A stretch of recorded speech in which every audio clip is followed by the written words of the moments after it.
Wow, Wednesday already. Wednesday already. Isn't that right, Wes? Can you believe it's Wednesday again, Wes? Mm, Wes.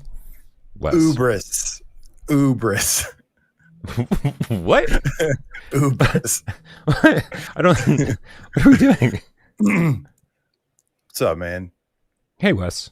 Can I call you Wes the whole time? Just like pretend. Yeah, yeah. Because we're just gonna throw people off, man. If I don't call you Wes, people are gonna think it's Monday, and it's gonna screw their whole week off.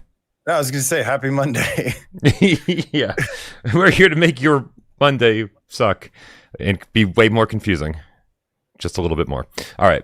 Listen, we have a ton of shit to talk about. I know people are like, probably interested in some of our secret mimic impressions and whatever this reveal might be. So you want to get the ball rolling? The only disappointing thing about Vegas, Bryan, is that there was a severe lack of Elvis impersonators. I don't think I saw one. Oh well, you should have come to karaoke with us then, because holy crap, dude, holy crap, we saw one guy saying Elvis and he did it really really well, but more importantly than all that, we got to see Miles sing, and actually we got to see Miles rap and scream. It was nice. Amazing. Excellent. All right, let's do this. Now I'm ready. Let's go.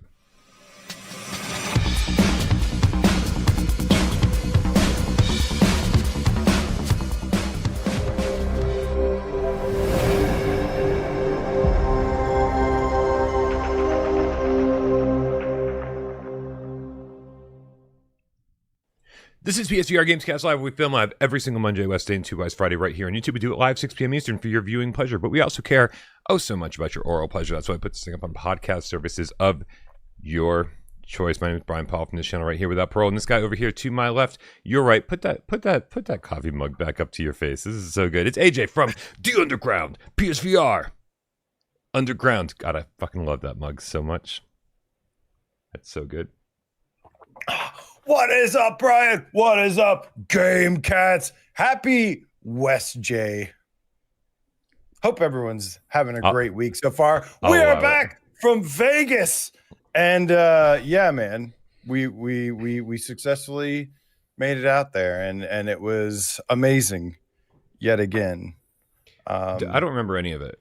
It was a whirlwind. I don't remember any of it. And honestly, by the time I got there, I was going on like 40 hours without sleep, and spent the whole day just like just in a fucking zombie state. Did not sleep well that night. You would think that I would sleep for like 15 hours straight. Nope, slept for about 4 hours. And so yeah. I was looking. All the footage of me is like I look awful. Like, I mean, this is the best I've looked in a week, right? Because I got home last night and I was like, oh, I'm gonna play Secret of the Mimic. It's out. I can't believe it. I'm so excited, bro. I don't know what happened. 15 hours later, I woke up and was like, oh my god, I should make some coffee. And I looked in the mirror. I was like, oh, you look okay. You don't look 75 years old anymore.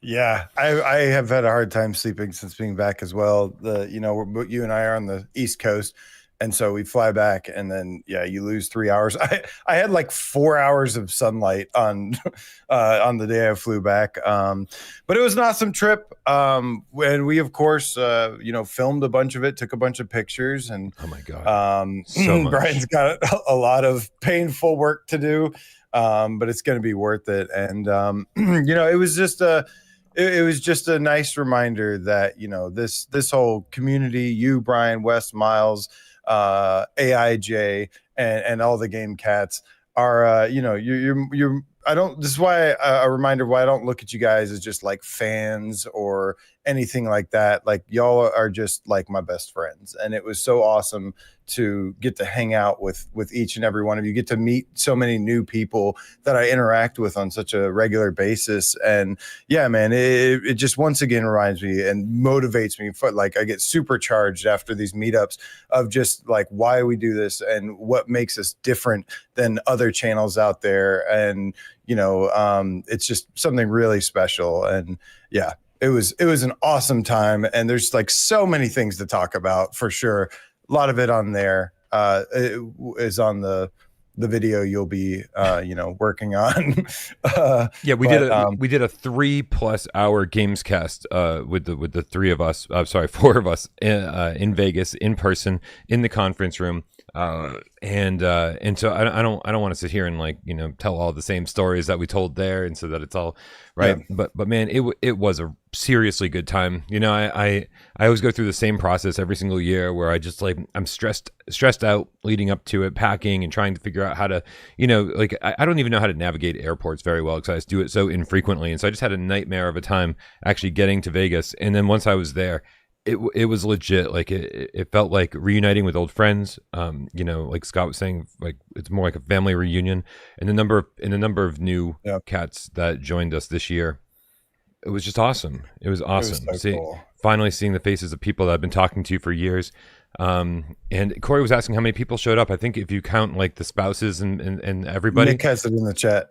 It was 40. Oh, it was 46. 46 I thought it was 47 total. Okay. Cool. Yeah.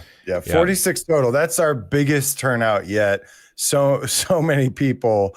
And it was amazing. And and Nick, shout out to Nick, who actually is the one that got me this mug from the very first viewer takeover that I did. And on the back, it even has the backup singers. God Canyon. Meow, meow, meow. But no, I got like some really cool gifts from some people, and it was just amazing to get to like learn about what everybody does and what they do, like, and where they're from. And that's the first thing I asked them, like, where are you from? Where are you coming from?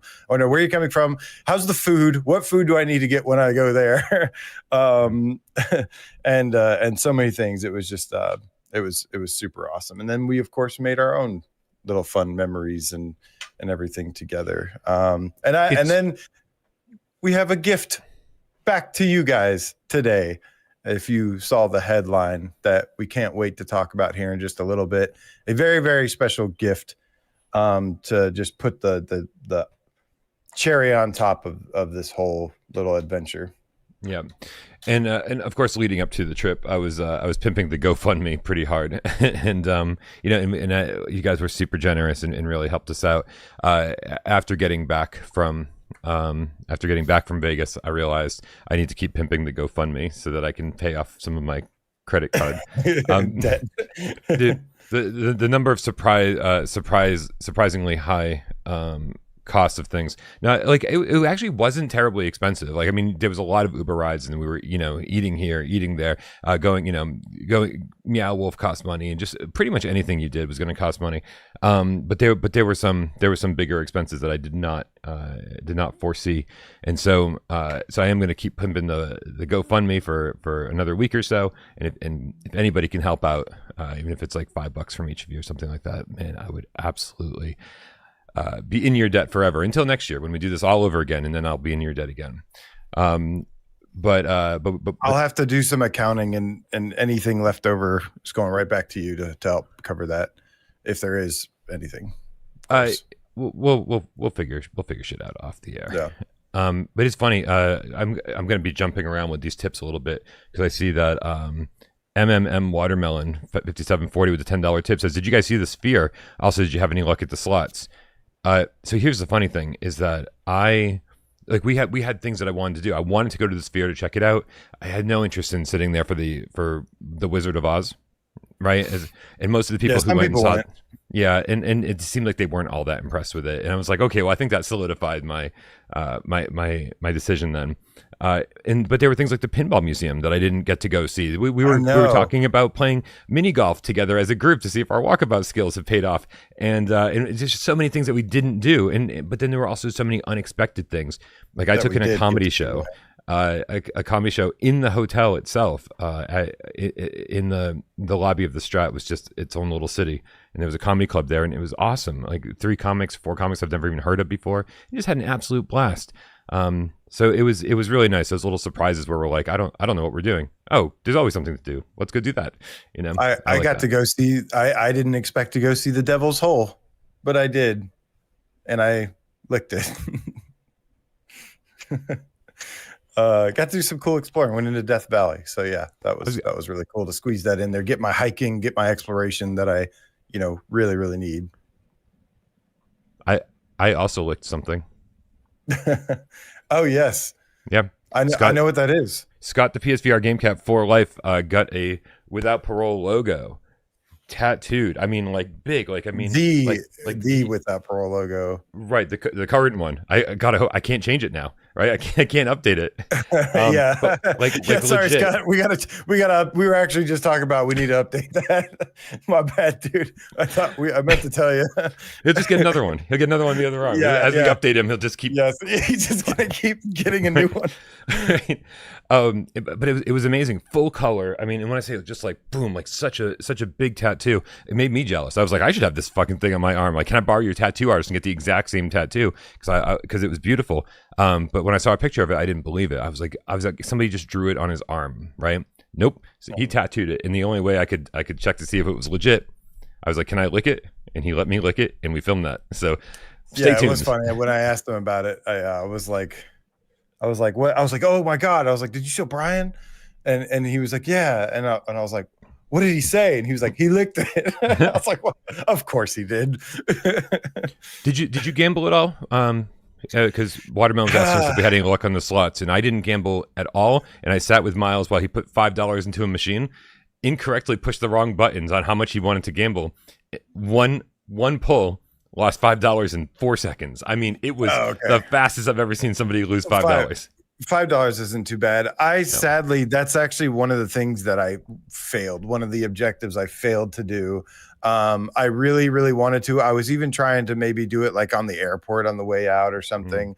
But no, like I'm not really a gambler in real life, and I really wanted to. But there was on a flip side, there were some cats that got pretty lucky.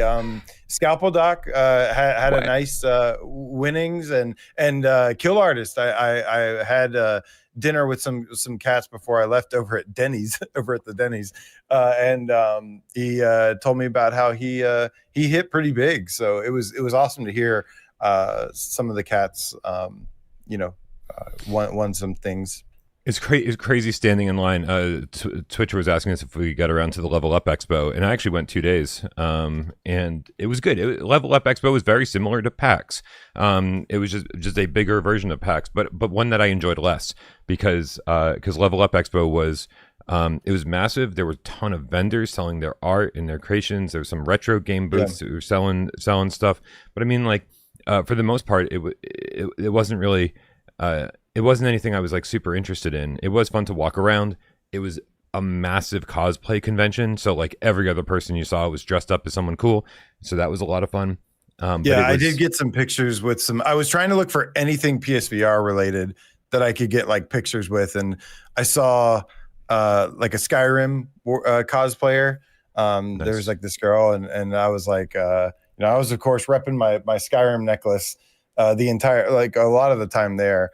And it was awesome to get a bunch of compliments on it. They were like, sweet necklace and like nice necklace. And that was really cool. So this is now my favorite necklace because of all the compliments I got on it. Saw some but then other than that, it was like Resident Evil, I had to kind of make it work like that. And then I was looking for just anything I could that was just like, where's the PSVR stuff that I can, that we can tie in here. Yeah, Expo Dev in the chat, creator of the Obsessive Shadow. What's up, dude? Can't wait for your game.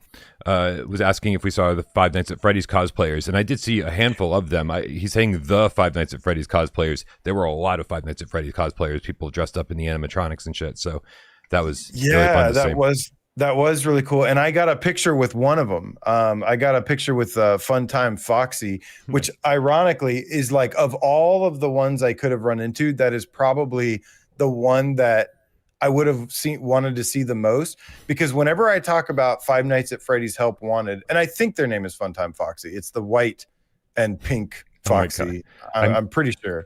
I'm scared to review Secret of the Mimic because I don't know the characters' names, and somebody's going to call me out and be like, "This guy's a fucking fake Five Nights fan."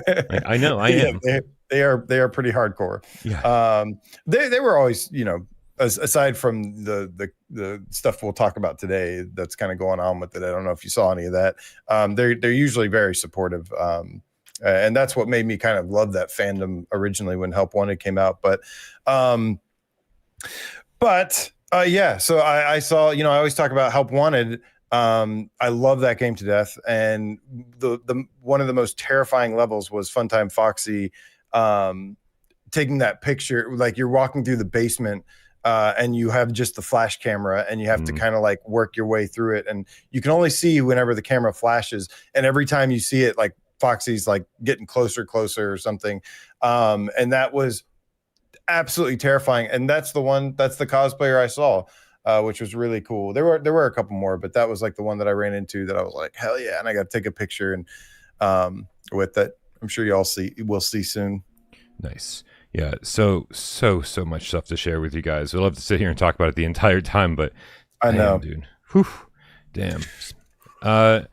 Let's start at the top of the tips. We got Luke Sparling with the Canadian 279 says, BioShock VR, let's go. Hope everyone made it back okay.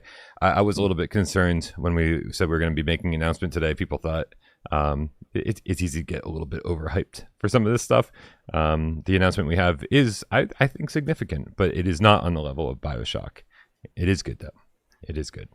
Luke Sparling follows it up with Canadian 1399. It says, had to delete a space in the last one or it would have cost more. Hope it still made sense. You understand though, right? It's economics. Anyway, welcome back, cats.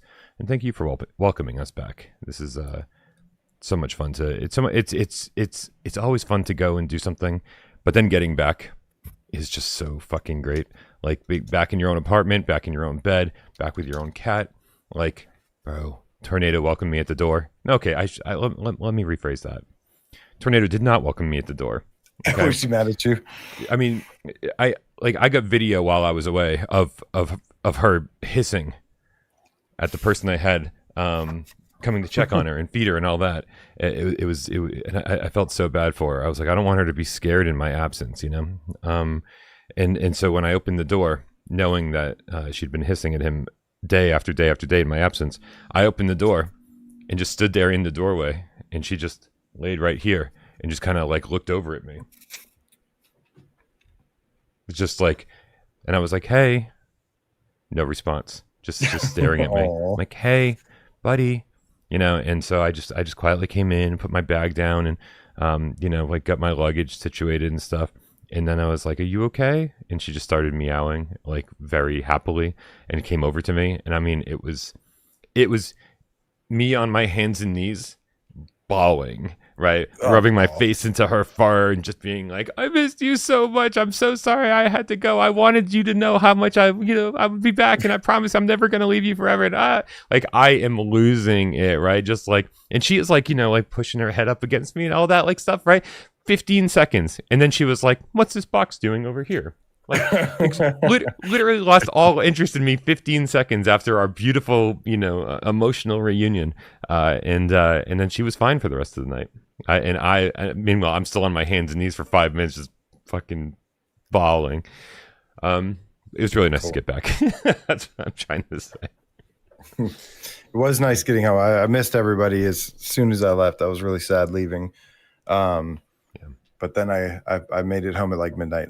I was definitely happy to just be like home and not traveling back anymore. Yeah, absolutely. Because it was so funny heading out there. We gained time, as you were saying. You know, we're both right. East Coast Eastern time guys, and so we like this 5.5 6 hour flight. We gained 3 hours back, and so you kind of you feel like you barely left time wise, and so you still get this whole day ahead of you. Meanwhile, flying back, like I didn't, you know, I left at like 7 or 8 o'clock in the morning from the hotel. I didn't get back to my apartment until about 9:30 p.m. I was like, well, that's the whole day traveling.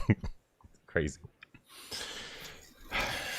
Well, Bryan, you think? I don't know what you want to do. You want to get this show started? Because we haven't yet. 21 minutes in, should we get the show started? Yeah. Two more tips, and then we'll get the show started. How about that? Okay. We got Kill Artist 1, the Dreamweaver Game Cat. Amazing seeing you, my friend. Dreamweaver.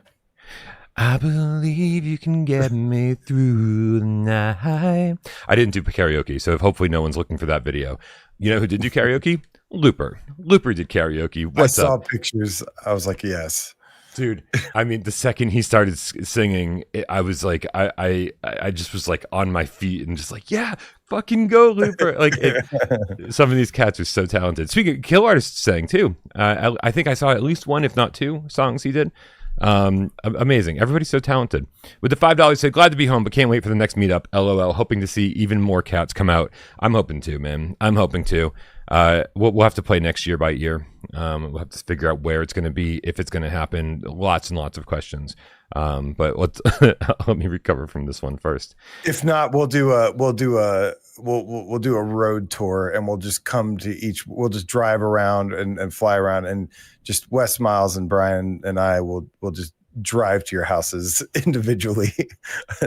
These will have like tour dates, T-shirts with like, right, all the dates on the back, like August 22nd, Looper, August 24th, Niculo.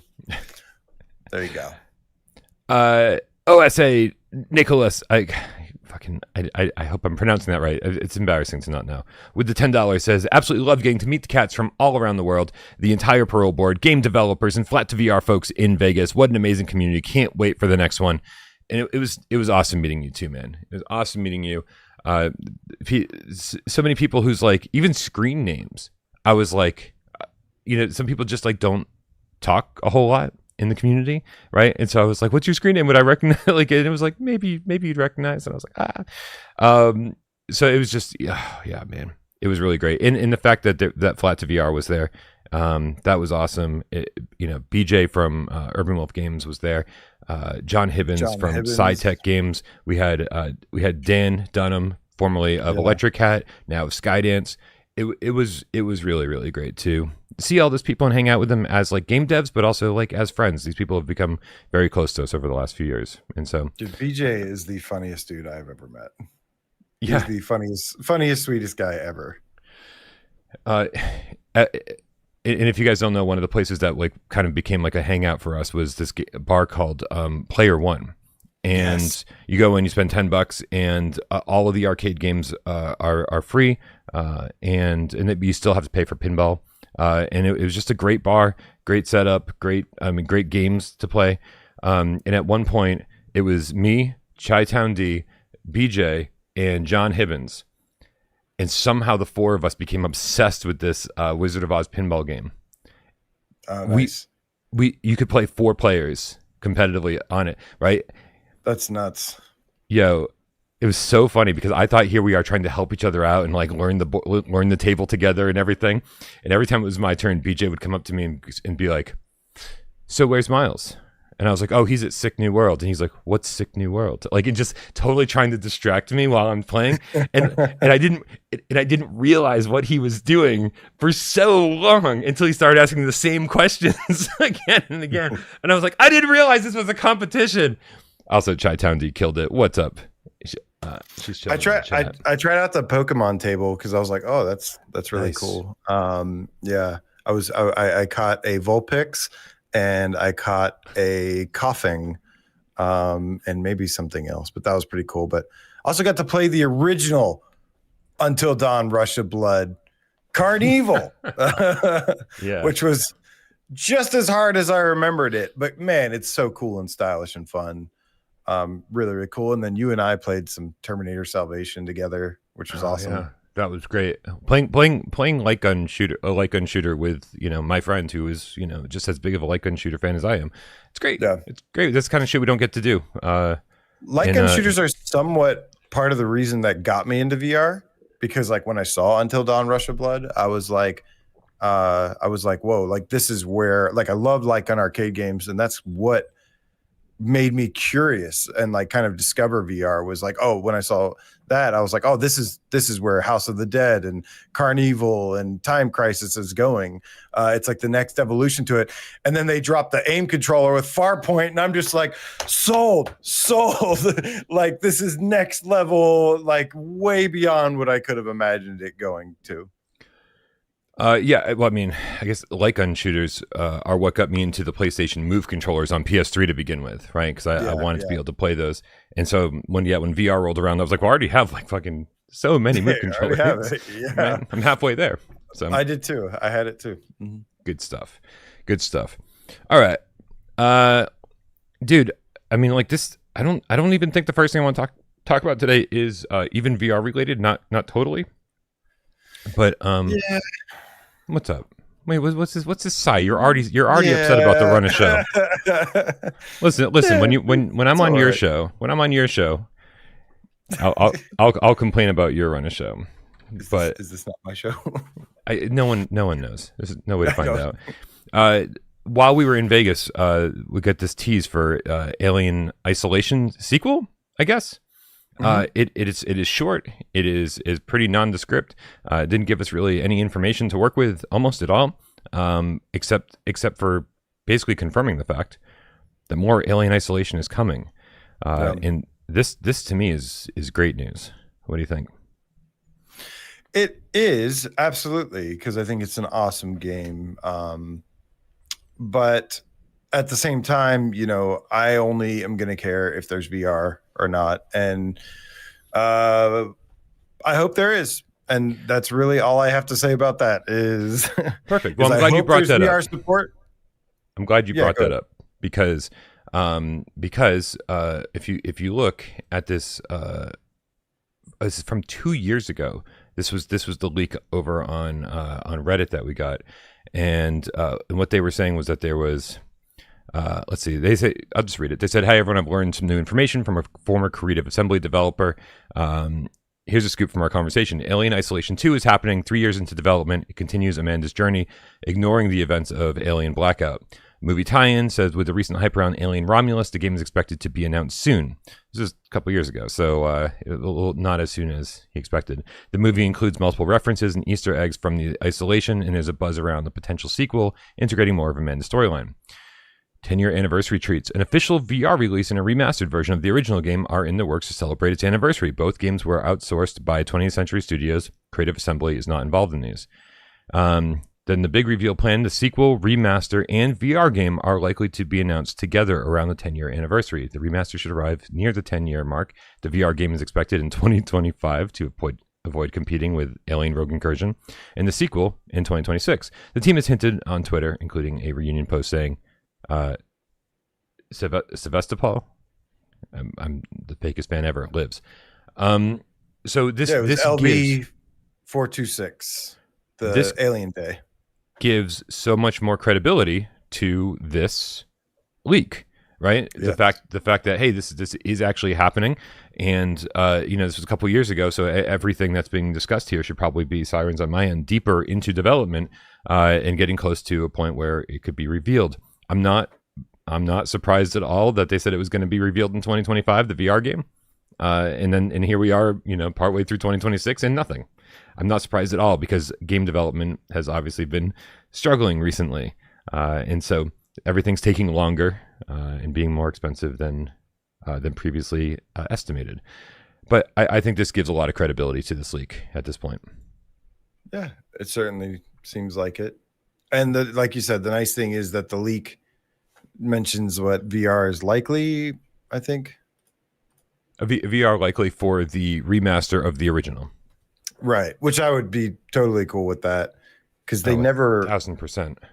They never made an official VR version, so right. And this would the number of people who said, like, when Alien Rogue Incursion was announced, and then when they finally get to play Rogue Incursion, which great game, the number of people said, I wish you'd just done Alien Isolation VR instead, right? And so this kind of tells us why they didn't do that, like why this wasn't the plan, is because they already had that in the works.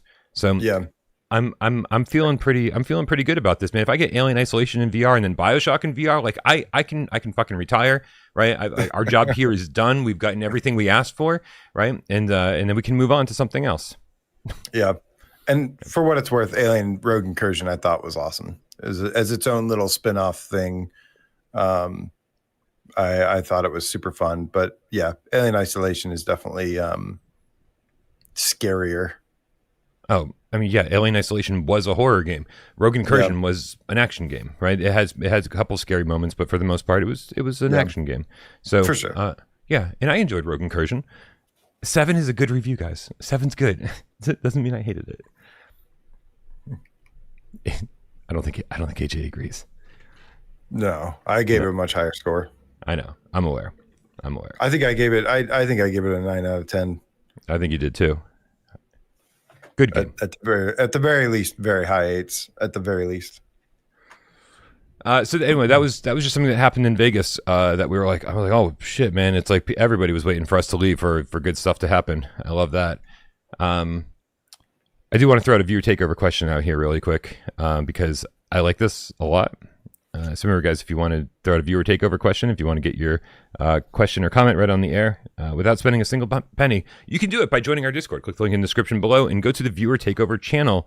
Leave your question there. Just like Dave Does VR said, just finished Ghost Town. Brilliant game.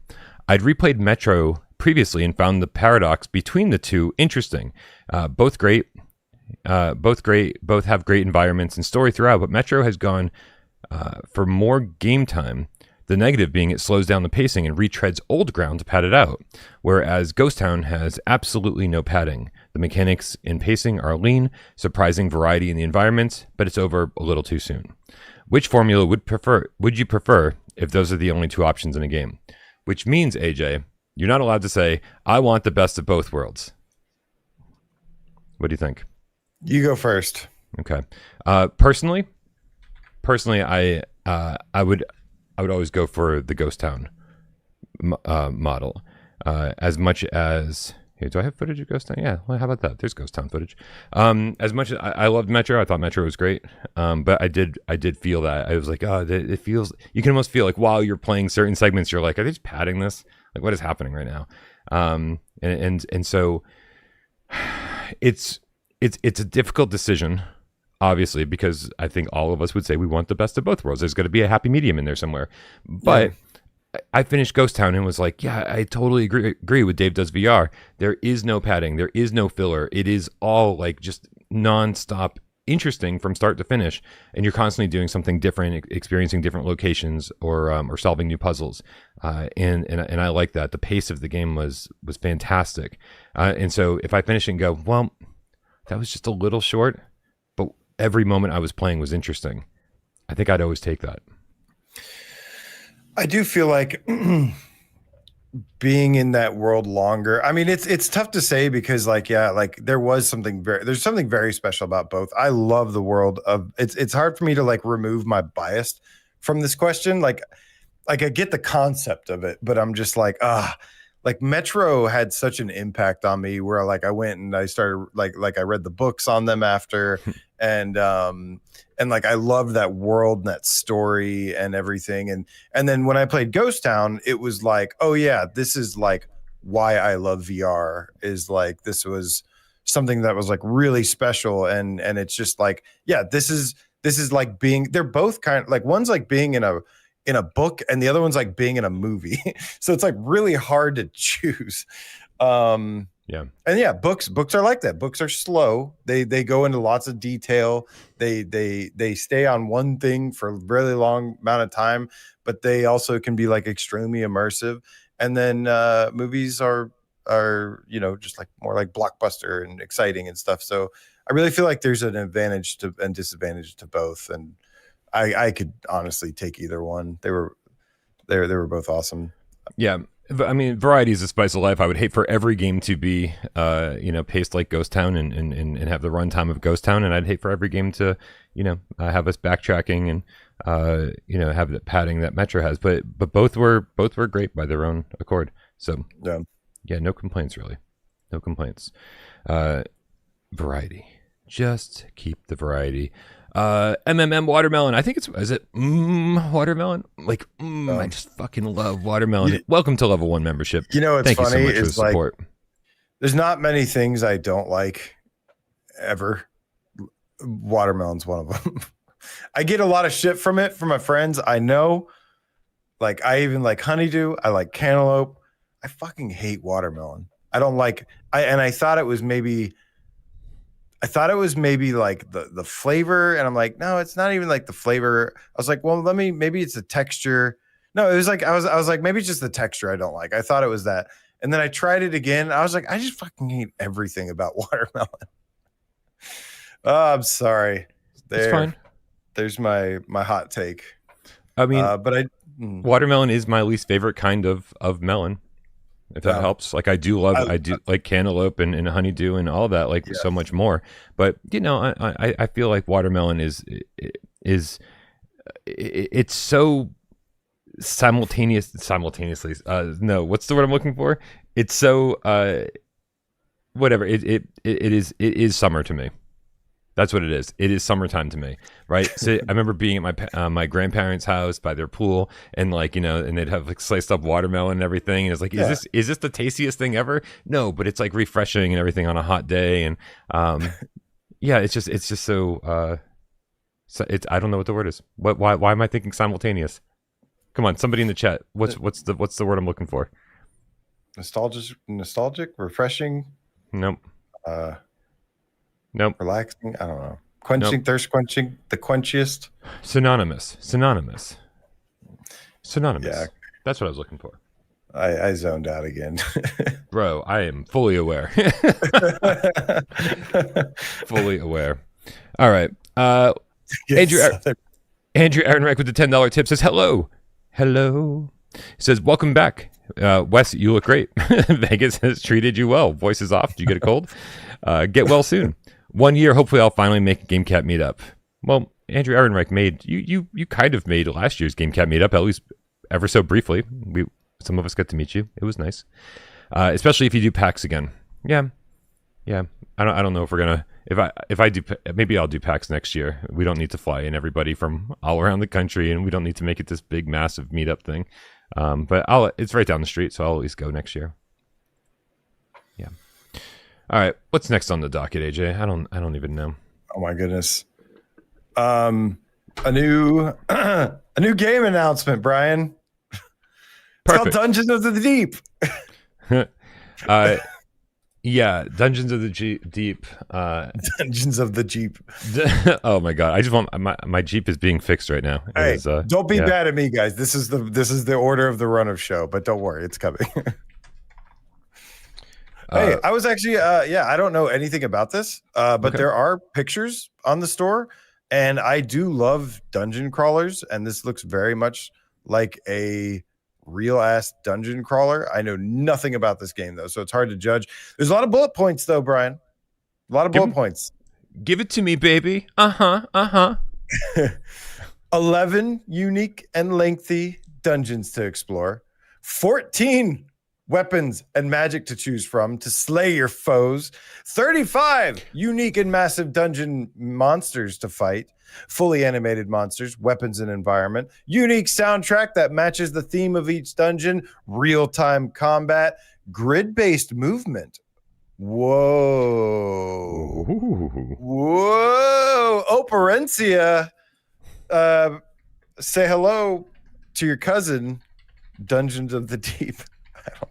Wait, Bryan. It says bonus. It says bonus on the store. Add-on number 1 included. It contains 1 new dungeon, 7 new monsters, and miscellaneous new gameplay sequences, dungeon items, etc. Nice. Also, what does the final thing say about the DualSense controller? Take advantage of the PlayStation 5 DualSense controller, where you can literally feel all of your interactions within the environment, from footsteps to opening doors, pulling levers, taking damage, and wielding weapons and shields. You could feel the weight of everything you interact with, making for the most immersive dungeon crawling experience to date. So you'd think they meant to put... Oh. So there is a flat screen version of this game that's been out for a couple of years now, and this is the listing for the VR version. They have copied and pasted the listing of the flat screen version into the VR listing. But even when you look at the things that like what it supports on the PlayStation page itself, at the top it says like one move controller required, 2 move controllers supported, that kind of stuff. There is no listing for Sense controllers, so I am very confused by if this is going to have full Sense controller support or not. Are you just going to walk around and hit the X button to swing your sword? Are you going to actually have full control over that? You're going to have 2 hands in the game? Because honestly, if I would be really upset if they didn't. right? We PlayStation VR1 launched with SciTech Games dungeon crawler, grid-based dungeon crawler, Crystal Rift, which if I remember correctly, only had DualShock 4 support. Did not give you two hands in the games.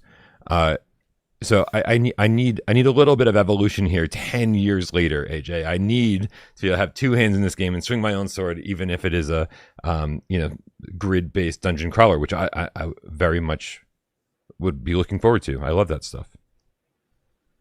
It would be cool to have the option to play it with the DualSense, but I think again, as an option, I definitely would. I think I would definitely prefer this as, two hands, the orbs. Yeah. So that's that. What a twist there! I was not expecting that. I reached out to them. I literally right before the show. I just checked, and so far no response. And so when I find out, I will definitely let you guys know. For what it's worth, I do think VR with a controller is a tad bit underrated. Yes, it's not as cool and immersive and interactive. Depends on the game. It does kind of depend on the game. But we have like a physics-driven combat thing, and in Legendary Tales, with an RPG. So I do like, trying different things, but we'll see. I do like to swing my arms around and flail them around and beat up things. So that'll be interesting to see how that turns out. And maybe if it's a good game, maybe we could be like, can we get a Sense controller update for this with rebuilt stuff if it's actually any good? That's a big if, AJ. Very big if. But I played Operencia. That was turn-based though, so that's a little bit different. This is real-time combat, so that does make a huge difference. Yeah.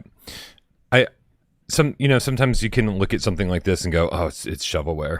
But the more I look into it, the more I'm like, you know what? This feels like a game that, could be like maybe like a 4 or 5, maybe even a 6 out of 10 on the flat screen. And then VR just kind of gives you that immersion that you're looking for. And, so suddenly like you're really, into something that you might not normally be.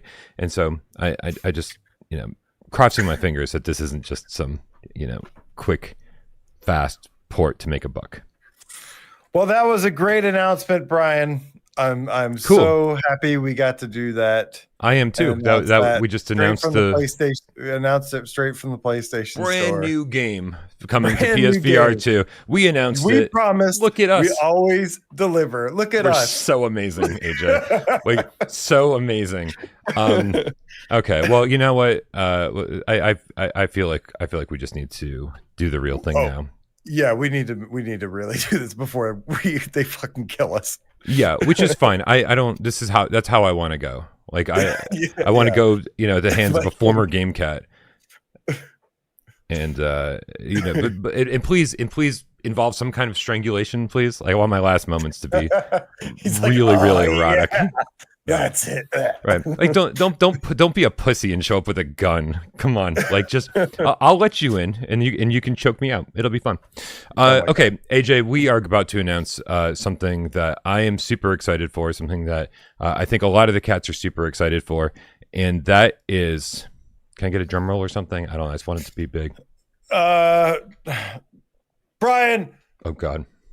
The highly anticipated game that many people have been asking for, we are able to officially confirm is coming to PSVR 2. Are you stealing this from me? Are you stealing? I asked you for a drum roll, and you're stealing the announcement. I don't have drums. I just have a loud, obnoxious AJ, face. Say it. You say it. Go ahead. Ready? Let's do it. Bryan,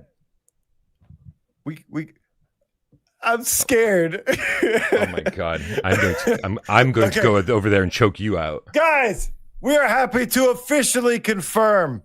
There's multi parts to this. Oh my God! Say it. There's multiple parts to this announcement. So don't. The first part is only the first part of the announcement. Guys. So we did meet with Flat to VR Studios over the trip, and they we did a lot of talking with them. This was something I actually really wanted to announce at the meetup, but you're welcome everybody, you're welcome, because otherwise you wouldn't have seen that video for like a week, and then 40 people would Yes. know, and you guys wouldn't. You're welcome. Yes, exactly. No, it's a good call because we get to announce it right now. Real quickly. Yeah, you are here. AJing the fuck out of this just the way you do the 4-minute challenge. No, I was just having some build up.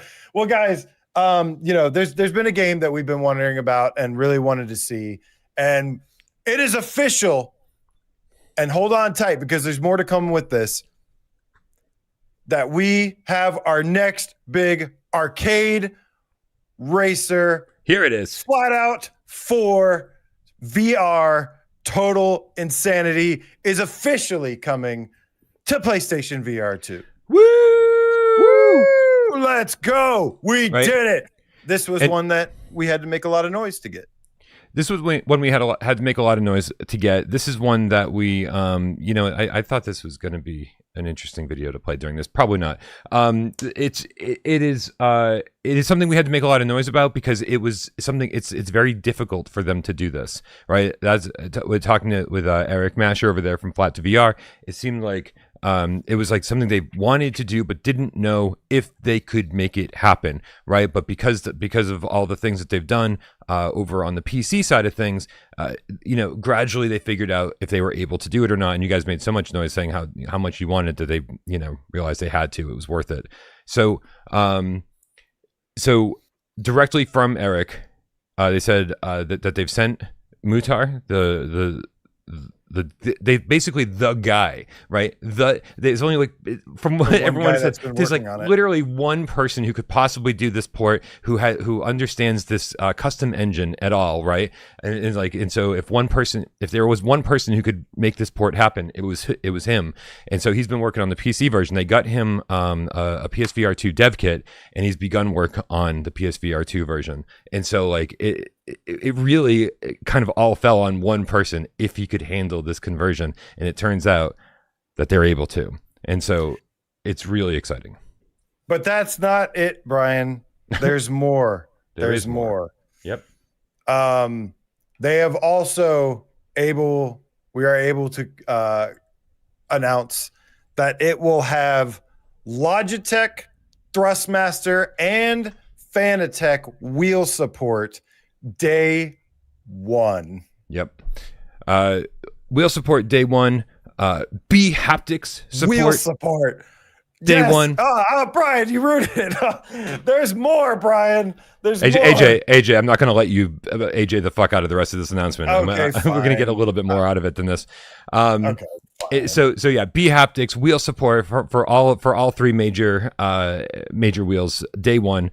That's awesome. We don't have like a release window or release date yet, but man, what I want to talk about, AJ, is the fact that you and I in Vegas got to play the PC build, the current PC build, and what did you think of it so far? So I was going to see I actually meant to talk about you before this, and I was going to say, we talk about this deep, like do a deep dive about our impressions on the video that you have, that you're going to be editing. So I was kind of just going to, you'll just chop it out. Yeah. Well, the VR, the VR mode that we got to play is freaking crazy in all the best in all the best ways. That's the best word I could describe. Is like it's called total insanity because it is total insanity. That name tracks because it is just so much chaos and there's so much demolition, and you are rolling around in the driver's seat. There's a first-person redesigned driver's seat. There's debris and boxes and shit hitting the windshield. You're crashing into each other, and it's just so chaotic. And it's finally we have like a true arcade style racer, and it's batshit crazy. And I think people are going to love it. It is. People always talk about, oh, Flatout 4, it's the worst one of the series, right? Listen, Yeah. just like I was saying with the last game that we were talking about, this Dungeons of the Deep game, it's like the games that are like a little less impressive on the flat screen are like so much more impressive in VR and so much more exciting to play. And the fact that Flat to VR has yet again gone in and done so much work to the base game, including making all these first-person cockpits that the original game didn't have, right? So now we've got this added immersion. By the way, exclusive footage playing right here. This is exclusive footage. It's a full lap. It's a full lap that Eric Masher got to me before Gamescast, thankfully. So thank you, Eric, and the team. The when you say there's like debris and shit flying everywhere on the track, AJ's not kidding. It's like because so much stuff is destructible when you're driving around, and so if you crash through a fence, it's not just like one piece of a fence; it's multiple pieces of fence. Crash through a stack of tires, or like some of these small little shacks and stuff that are on the side of the road. You can crash through them, and pieces of it all over, and then that'll hit your car. Like if you're driving behind the person, that it's just. I saw Tatum in the chat saying, "Listen, I love Gran Turismo, but like arcade racers are my bread and butter, and that's for me too. That's for me too. Like I've been wanting a Ridge Racer kind of game. I've been wanting a Burnout style game, and honestly, playing this the PC build made me feel like we're getting one. Like this is exactly what I needed. This is what I keep my racing rig around for these moments. And so I don't think I could be any more excited for this. Yeah, it's really, really cool. And this is, I've played the flat screen version actually, because it was like on sale for dirt cheap around like I think the time it was like somewhat originally announced. The Spark Initiative, along with that, where they're having solo creators and small teams, work on these flat to VR games, and then just try and support everything, or try and see what takes off. But this was a huge one. This was a big win, because like if this didn't come to PSVR2, it'd be a travesty, because this is a perfect fit for the PSVR 2 community, and one that people really want. And hopefully this game, we've gotten to play it, so we've got some pretty good faith that it's going to be really, really nice once it comes. But yeah, it is Flatout 4. It's the like, as far as I can tell, like if not the whole game, close to it. Like all the tracks, all the car customization. Well, just to clarify, AJ, Miles is in the chat and saying it's got 20 tracks, including traditional derby racing, time trials, arenas, assault levels, carnage levels, and much more. Customizable cars. Say gamers will unlock 27 cars to customize and race, including tributes to fan favorites and new additions to the garage. Dude, I think for both of us, it's got a good soundtrack too, like a really good soundtrack. For both, this is not the footage of us playing. The footage of us playing would have had us in an ice cream truck, similar to Sweet Tooth, which was awesome, absolutely awesome, blasting through the track. Like you feel like you're playing a Sweet Tooth. Right? You know why? Because that was the first thing I wanted to do. I was like, I want to go try the demolition mode, the arena, or is what it is, and like, so that's why, Brian, when you picked it up, you were driving an ice cream truck, is because the first thing, and the look on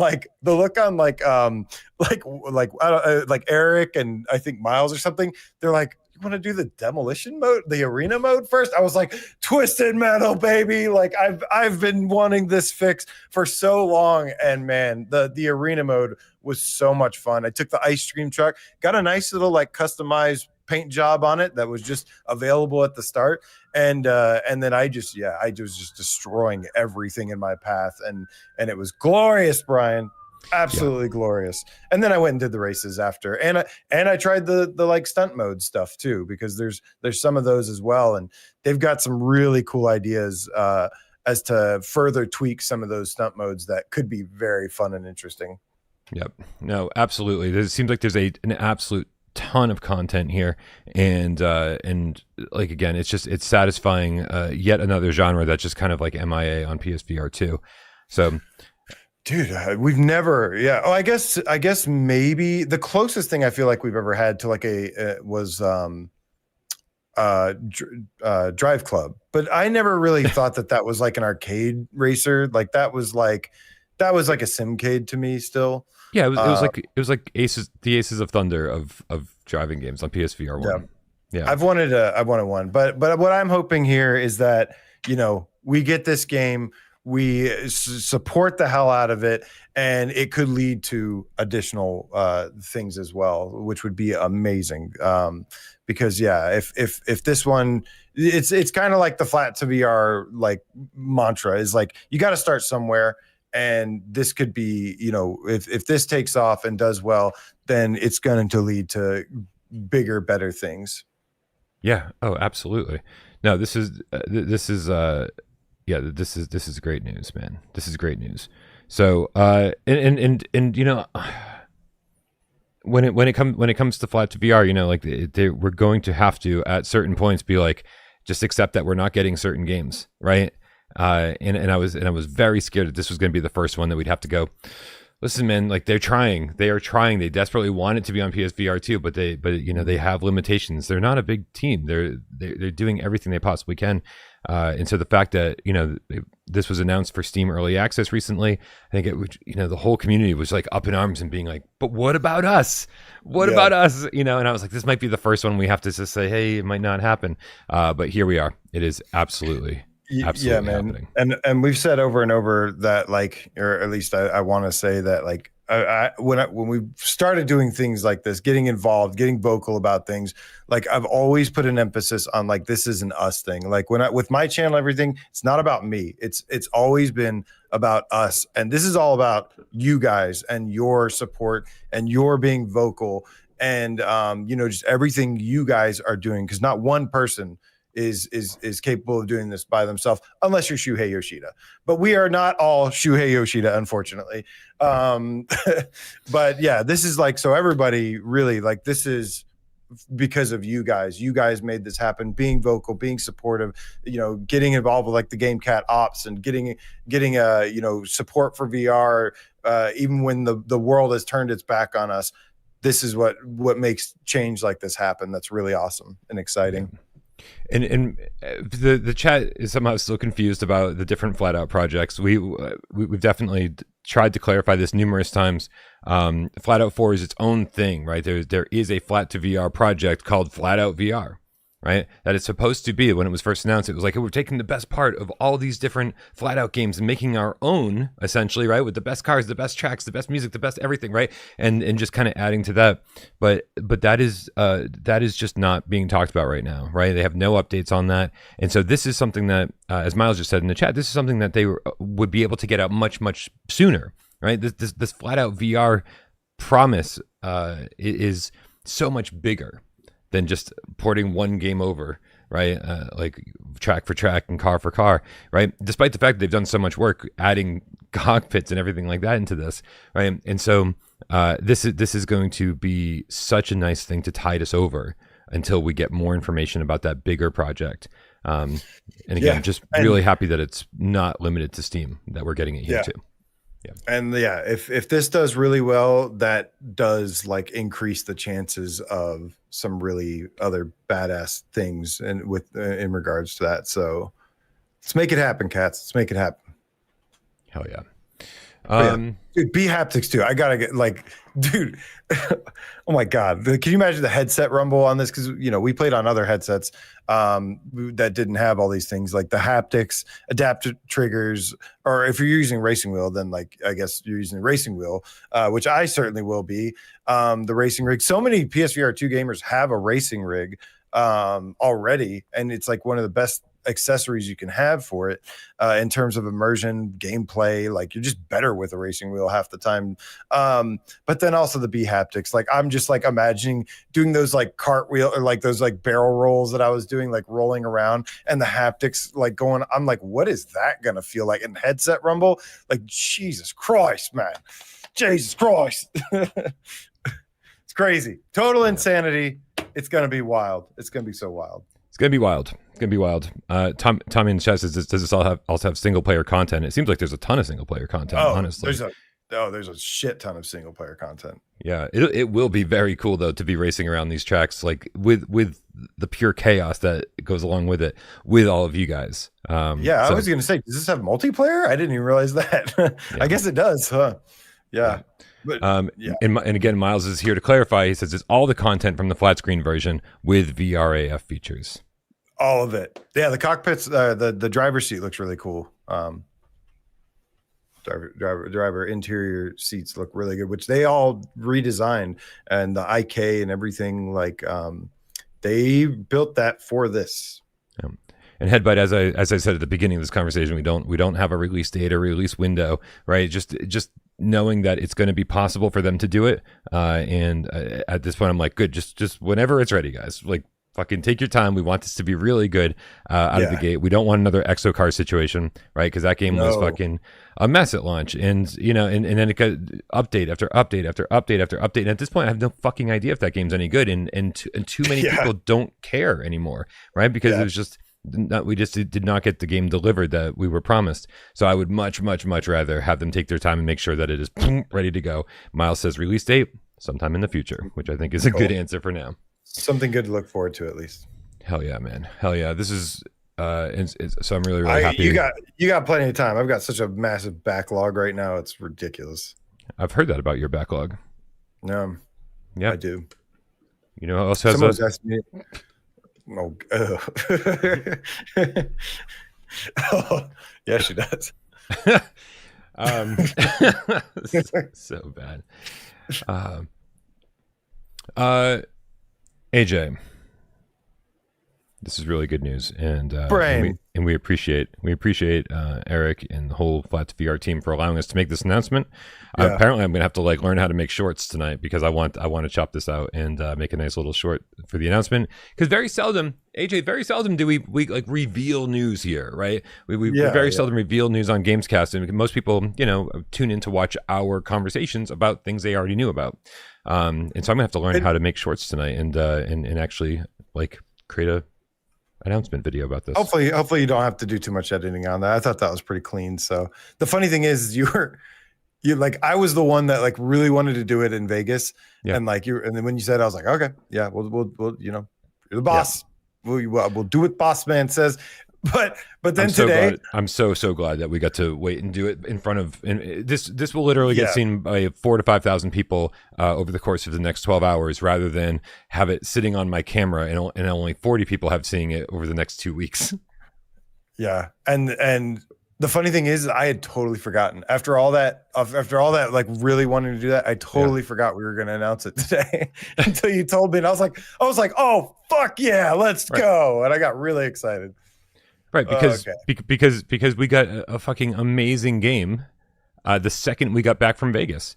An amazing game the second we got back from Vegas, and that is the VR version of Secret of the Mimic. I was was kind of nervous about this, right? Yeah, me too. Because the PSVR 2 ports of Five Nights at Freddy's Help Wanted 1 and 2 were good. The first one, amazing, and the second one, all right. And with a game like Secret of the Mimic that requires a lot more movement and interactions, and it just seems like a more fully fleshed out game. I was like, I don't know if they have the capabilities of doing this and bringing us a good VR version. And I will say that I played AJ recently. I played the first hour or two of the flat screen version, and so that's exactly what I played again for today's show. And I'm very happy to report that it's, I think, incredible. What about you? Yeah, I think the big thing about it was this is like a traditional game, and I think that makes it a lot more accessible to people.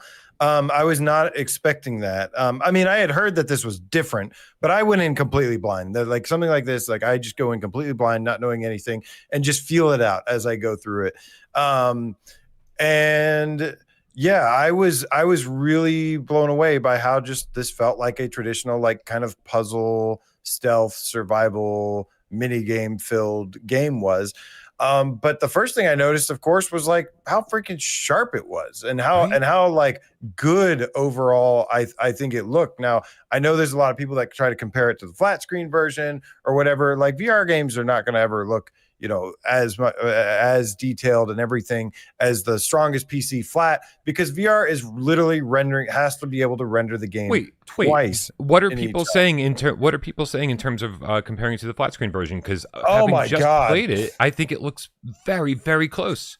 It looks, yeah. Oh, well, that's good to know. Well, it's good to have a nice, reasonable opinion. There's a lot of stuff going on Are you right saying now. that the internet can be unreasonable?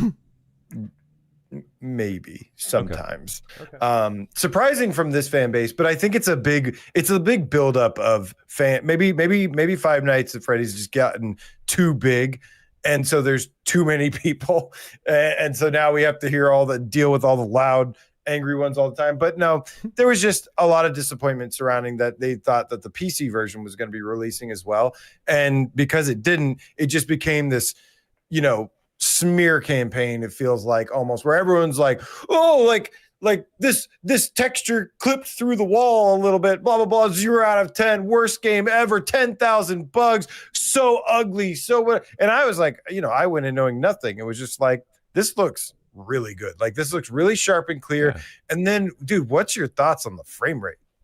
It's running okay. So I purposefully, after the Unmourned debacle, I played the Unmourned demo on the Pro, and then heard nothing for 3 days about nothing but how it runs like absolute garbage on the base PS5, right? And I was like, this is why I review games on the base PS5 and then check out the Pro version, right? And so I was like, I don't want a recap of that.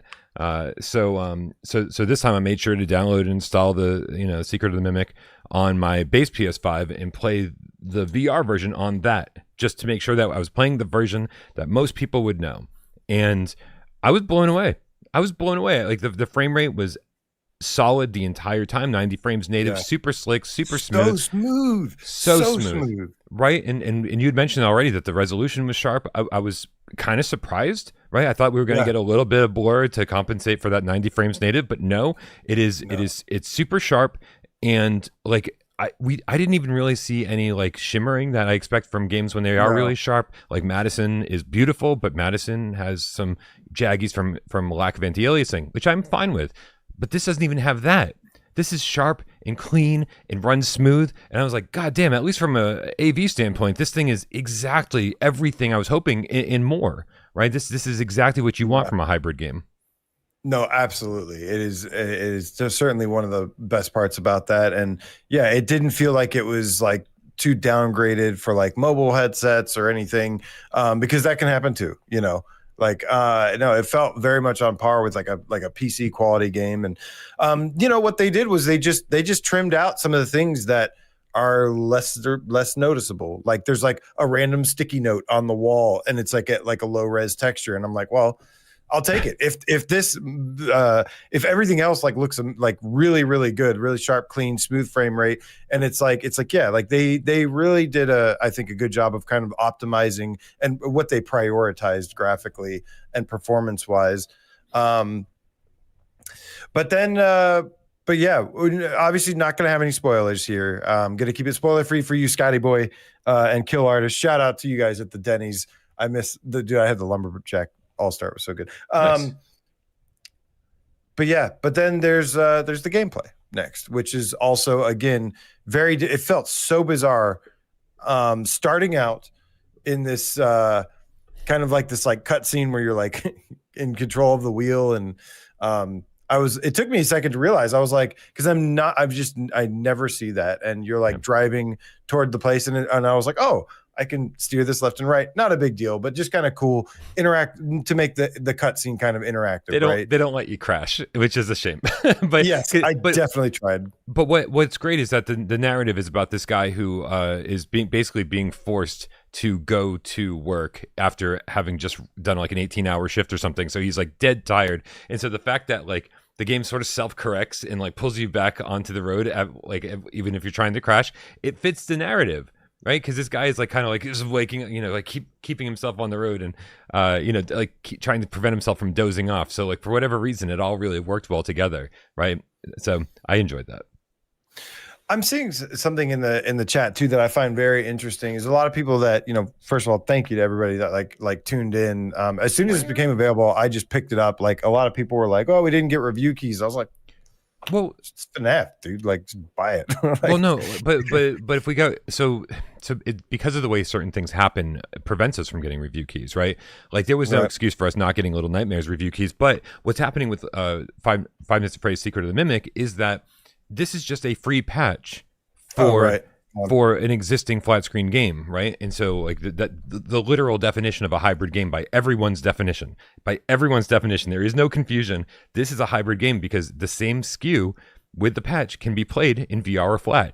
And so You're absolutely right. This is not a different SKU, so it doesn't get like a review key in the same way a new release it would be typically does. impossible from what I've been told. You cannot give somebody a key to play a patch early. There's no way to do that on the PlayStation Store. So I actually 1000% understand why Steel Wool didn't do this. And I don't give a fuck, man. I'm more than happy to give them my money and show support because I was enjoying this on the flat screen, and I am so much more enjoying this in VR. And in fact, if you don't mind, this puzzle that we're seeing right now, this kind of old school pipe dream inspired puzzle, like it didn't feel good to play on the flat screen, right? The flat screen always had you like having to like kind of point the cursor in the middle of the screen at something, then pull R2 and then rotate things with it was okay. They did okay. But being able to just reach out and grab it and spin it with your hand, these are VRAF interactions. This is exactly what I was hoping how the game would work. And so I've really enjoyed just how easy it is to play this game compared to the flat screen version. Big time. Yeah, it's that nice middle ground where not every last little thing is physics based, highly interactive. You can't bend your fingers and go, ooh, best VR game ever. But in return, you get like a much more fleshed out video game experience, which is really nice. And the haptics feel pretty good. There's no headset rumble, which I felt like, there's definitely lots of places you could put headset rumble, which would be really cool. And even stronger haptics for a lot of things. They do have plenty of haptic support in the Sense controllers. Like even like when you're dunk, dunk, dunk walking around, you can feel your footsteps, right? Because there's so much stealth involved. I think it's important that you feel your footsteps in the Sense controllers. But there are things like this data drive or whatever they call it, where you like shove it into something and turn it. And I just feel like there should be more of a dunk, dunk, when you do that. So there's certainly ways that they could improve what they've already added here. Yeah, it's solid though. The haptics are solid. Could definitely go a little bit more with it. But dude, and then the other thing, of course, is like a game like this, the color palette's really important. You want the dark areas to be scary or whatever. And I don't know if you messed with that slider. There's a slider in the brightness settings. I left the default the way that it was. I turned it down just a hair. But that was at least enough for now. I'm curious to really turn it down and see what happens. But the blacks were like inky black, which was really nice. All those corners and those crevices that you can like hardly see. It was very effective for that and looked really nice in all those areas. And just the color palette overall, the color was really nice on the OLED screen. Yeah, I mean, this is a game that like takes place in like an animatronic warehouse type place. I mean, there are very, very colorful things in this scary world, and so I'm glad that all those colors pop. I'm glad that the blacks are super black and like it adds to the scare. Having played this on my 50-inch plasma TV a couple weeks ago, it was fine, right? Like it was a fine experience, but that TV is 6 feet away from me, and I'm getting old, AJ, right? And so the number of times I had to lean forward and squint. It'd be like, what is right? So not only did switching from the TV to the VR headset add to the immersion, add to the horror, just walking around and seeing all these animatronics that could come to life at any point.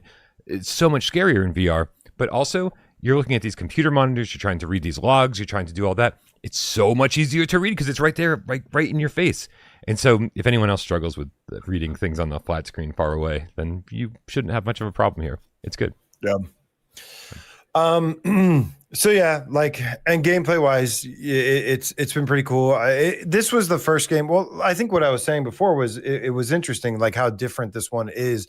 And I think it's a kind of a smart idea where it's not like the original FNAF games, where I'm seeing so many people say, I've never been interested in FNAF before, but either after watching my stream or watching other people, like just gameplay of it, trailers of it, I see like people that are interested for the first time. And that's one of the cool things about it, is like, this is a good, successful way, it seems, to like introduce new people into this world. And that's what got me hooked. I mean, I had never touched a FNAF game before VR. Help Wanted drops. I fall in love with it. I'm curious now to see like who picks this up and really gets into it. And yeah, because it plays like a traditional game, and not just like a static, zero movement puzzle game. I'm curious to see what people think. And yeah, I'm already seeing a bunch of people that picked it up that otherwise said like they wouldn't usually. Yeah, I mean the fact that it's a full-fledged game, right? Like, and honestly, I haven't played. Crap, what's the other one that people go to bat for in this as a more full-fledged game? Not Sister Location, right? It's crap, I forget. Not Security Breach. Security Breach, yeah. So Security Breach bat for that. Well, as something that's a little bit more of a full-fledged game and less about mini games, right? Okay. Right. So the internet's so confusing, man, because like everyone, I think there was more issues with the launch of Security Breach, if anything. Yeah. This for me is my first entry into like a full, like more fuller-fledged Five Nights game. And as much I loved Help 1 and 1 and 2, and I loved the mini games in it, but it was, it was only slightly more than the sum of its parts. The fact that it was, a mini game collection at its heart never escaped me. And so having something like this where there are mini games, there are little puzzles you have to solve in the form of mini games, like that's great. But like it just feels so much better integrated, and I think this is going to reach a lot more people because of that. Yeah, you said you got the first hour. It's tough to tell you because I think it took me 2 hours to get to, or an hour and a half to get to the same place I got to in this footage that you're seeing here. Okay. That I think I did in 45 minutes, just because I knew where I was going. I knew the escape routes and all that. Man, I got through the second hour of my stream. I was having so much fun, and then I pushed it just a little bit further, and it was still just really fun. So. Really good stuff so far. Now, not everything's perfect. There's definitely been noticing some people like seeing some different experiences. I can only really go by mine. I had 0 crashes. Some people have reported things like crashes when you get jump scares. I had a bunch of jump scares. Did you have any crashes when you got jump scared? No. Yep. Me, 0. Some people are saying that they did. I don't know. My biggest gripe with it has been just kind of like the buttons, which I mentioned to this earlier, and you were like, timing. Oh, right. Yeah. And it's literally this right here. The only problem I had, my biggest gripe, was this button part was a little finicky. Like I had to really like hold my hand up and point at a certain way. Yeah, like that. Yeah. And press the buttons. And even then it wasn't like always reliable. And luckily this isn't like a life and death situation. This is just an upgrade your tool puzzle thing. But this was definitely the biggest thing I would say that was like kind of finicky. Yeah, considering it's like a timed puzzle where like this arrow is going across the screen on its own, and you have to like push the buttons at the right time to make it go up or down. It is a irritating thing to have to deal with. Yeah. Interestingly enough, on the flat screen version, it doesn't work very well either. So there's got to be something in the code of the original game that's keeping these buttons from just working the way that they're supposed to. I feel like even on the flat screen, I was like jamming on the X button to make it go up or down or whatever. And so, so I thought that was really interesting when you mentioned that. I was like, oh, I'm so glad that you played the flat screen version and, were able to draw that comparison. And I was very surprised when you said, yeah, this part really sucks in the flat screen version too. I was like, what? Yeah. You wouldn't think that would be something like that, but interesting. Yeah, a little surprising that they haven't cleaned it up in the flat screen version yet, because that game's been out for 6 months or longer at this point. Yeah. So hopefully they will work on that. And there are here. I'm going to bring this up real quick here. So apologies about covering up the gameplay, but over on the Steelwool Studios website. They said they have a whole page about Secret of Mimic in VR, saying you're not watching from the shadows anymore, blah, blah, blah, blah, blah. We'll be releasing patches for PSVR 2 in the coming weeks to remove some existing bugs. And they say a save state issue with the star in the moon maze, distractible mice are not displaying in the inventory station, wardrobe Hiding places don't have the correct point of view from inside. Some ending credits are displayed for only for one eye. Various missing audio cue issues, which I did actually experience.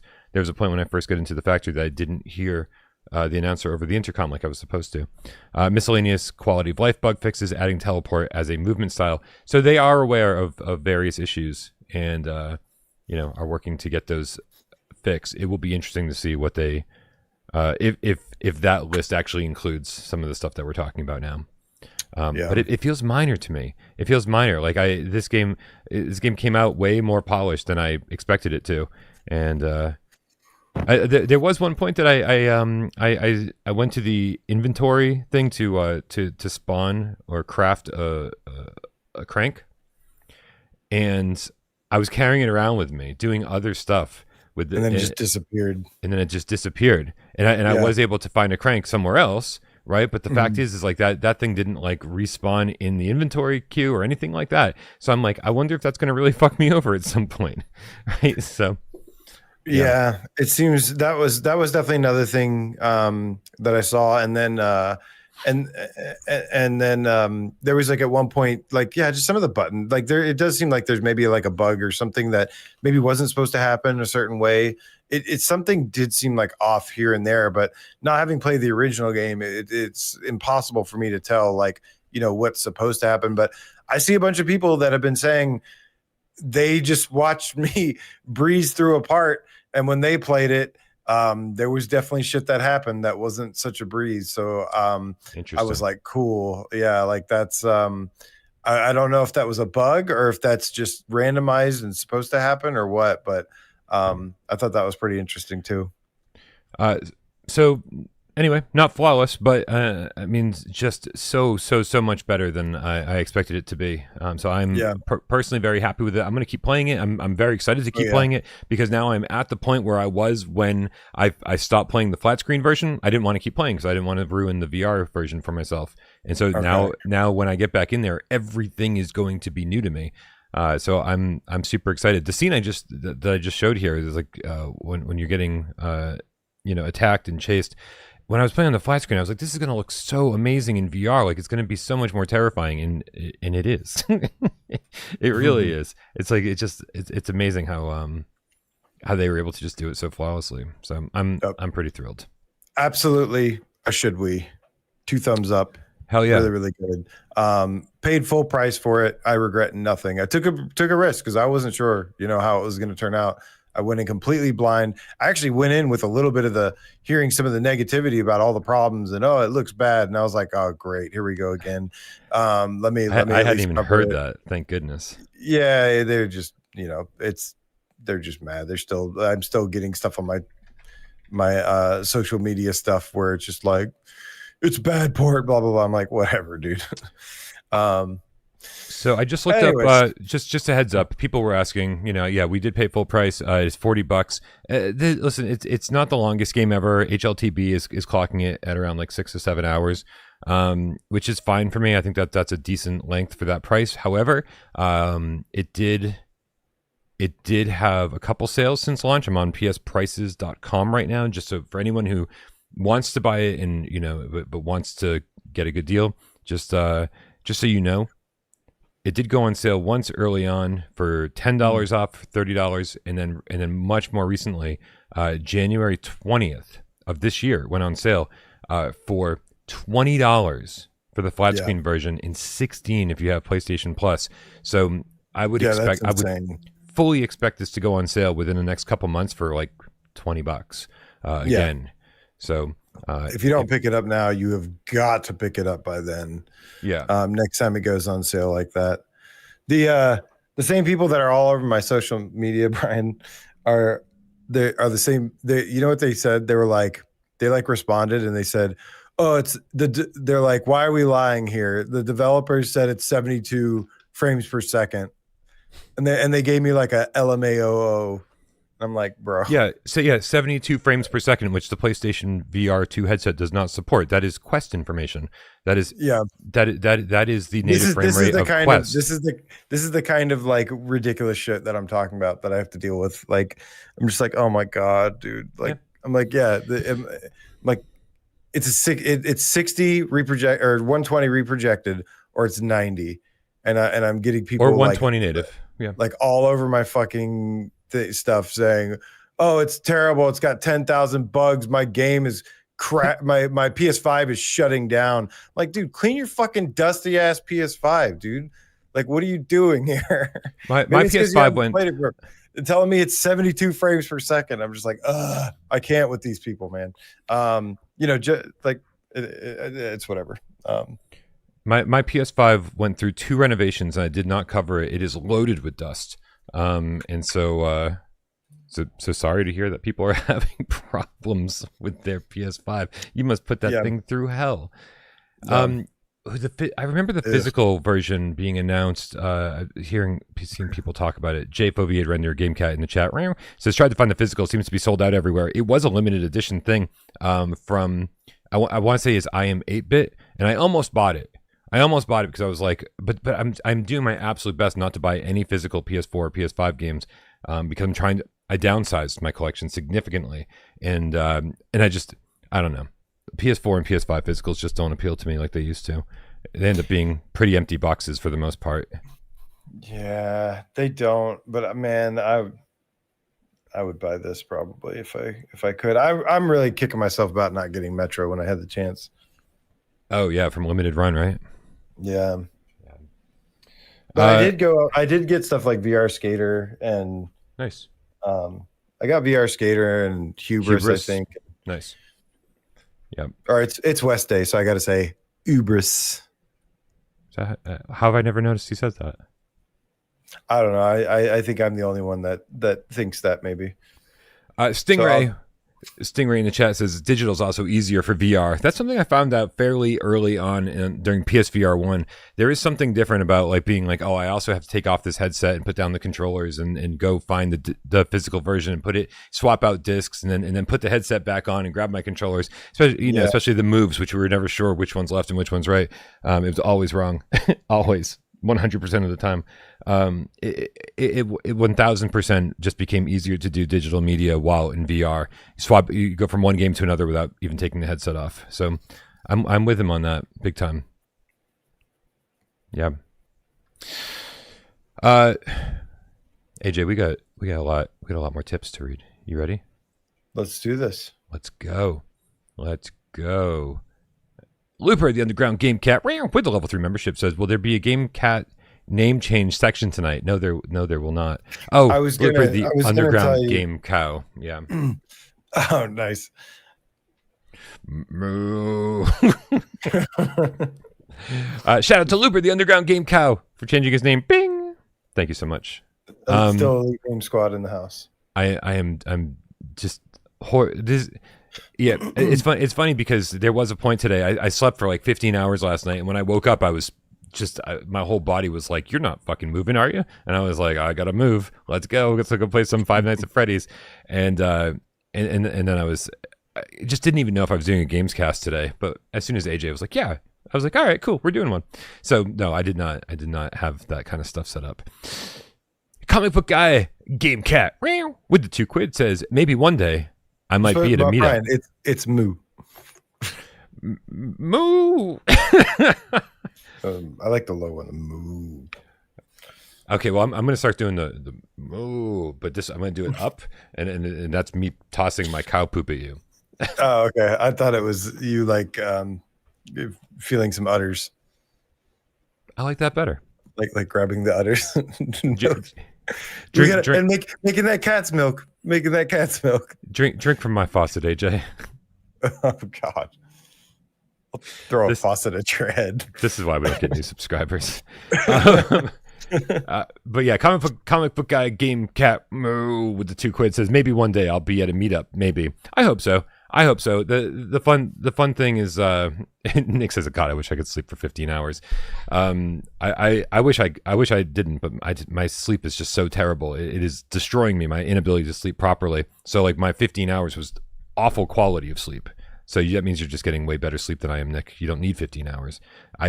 Anyway, comic book guy, you're one of thousands of people who I hope to meet at some point in my life over the next few years, when we do these events, when we do these meetups. There are people who are just, I mean, I would say prominent members of the community, like Comic Book Guy is. And it's just like, will we ever meet him IRL? I don't know, but hopefully one day. Wild Hour Game Cow 1266 with the Australian 20 says, welcome back. Welcome back. Welcome back. Welcome back. Thank you. That was terrible. He says, have pity on my bank account. I'm getting a PS5 Pro today. Why today? Where were you 2 weeks ago when we were warned that the Pro prices were going up? Why didn't you buy one then? What happened? Wild Hour. Oh no. Oh my God. Congratulations on your purchase regardless. What were you going to say, HM? Nothing. Go ahead. You're AJing the fuck out of this now. I'm not doing it. It feels so weird to say that. Yeah. I'll let you guys just make fun of me and say that. I mean, you do it to yourself. You do.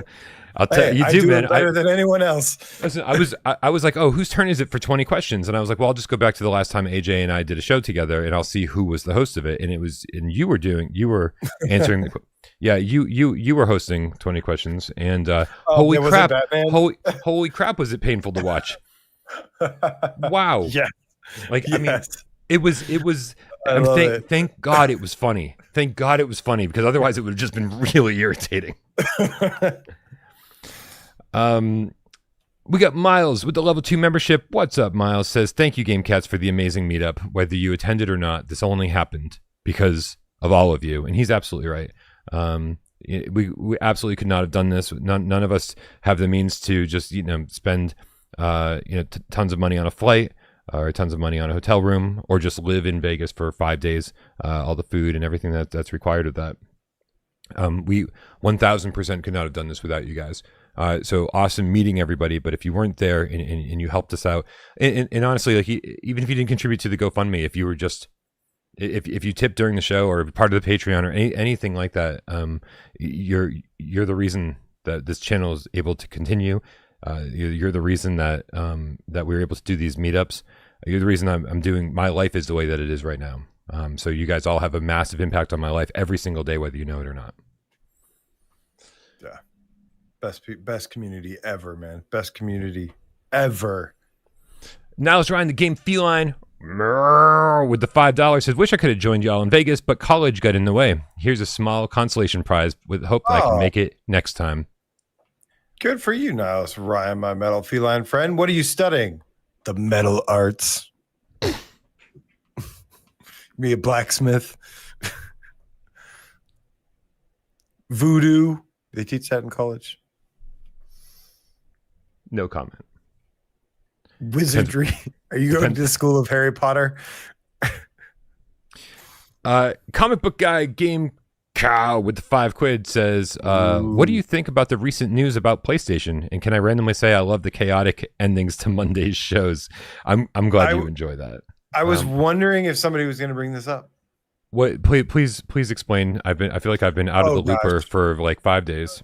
Out of the looper, nice. Oh gosh, before that I was inside the looper. Oh my God, I'm so sorry, Looper. I didn't mean that. I didn't mean that. That is really inconsiderate and like banned. Yeah. Oh man. So what was the news? Tell me. Fill me up. Oh gosh, fill me in, man. Oh, dude, this is okay. So it was actually I don't know the full story of the news. I'll just Google PlayStation news. Okay. Yeah, it's something I don't. The problem. I wish you would have known actually, because I don't. So they clarified the new DRM only requires a one-time check. There's like something about like from my understanding, you have to check in to PSN once every 30 days, otherwise you can't play them. Let's see here. You wouldn't lose access to them permanently. So you have to do a one-time online check. This is coming via Tech for Gamers. It says Sony finally clarifies, and they say Sony has confirmed that the new PS5 DRM will only require you to do a one-time online check, after which you'll be able to access your games like normal. So after all, you won't lose your games if you don't log in often. Okay. So it's some sort of DRM has been allegedly been implemented to tackle scam refunds. So in easy words, you'll have to verify once the refund period is over. That would make more sense if they actually issued refunds, which they barely do. Oh my gosh. If this means that they'll actually have a refund policy, then please, God. Yeah, then so be it. Give us something for this nonsense. Can I just say something? And I don't know if this is going to be controversial or not, but fuck Sony. I'm so fucking tired of their ecosystem. I'm so tired of everything sucking. Every time I try to do anything on PlayStation, the number of times it was checking my licenses and then just said, nope. Can't check, can't play the game. Good luck, or just the dumb shit. Listen, I support Sony in so many ways, right? I have owned 3 PSVR2 headsets. I currently own 2 PlayStation 5s, one base and one Pro. And can I just say that I just wanted to use a DualSense controller today, right? And I never know which console it's paired with, so I plug in the USB-C cable to the console that I want to turn on. Right, and I push the PlayStation button.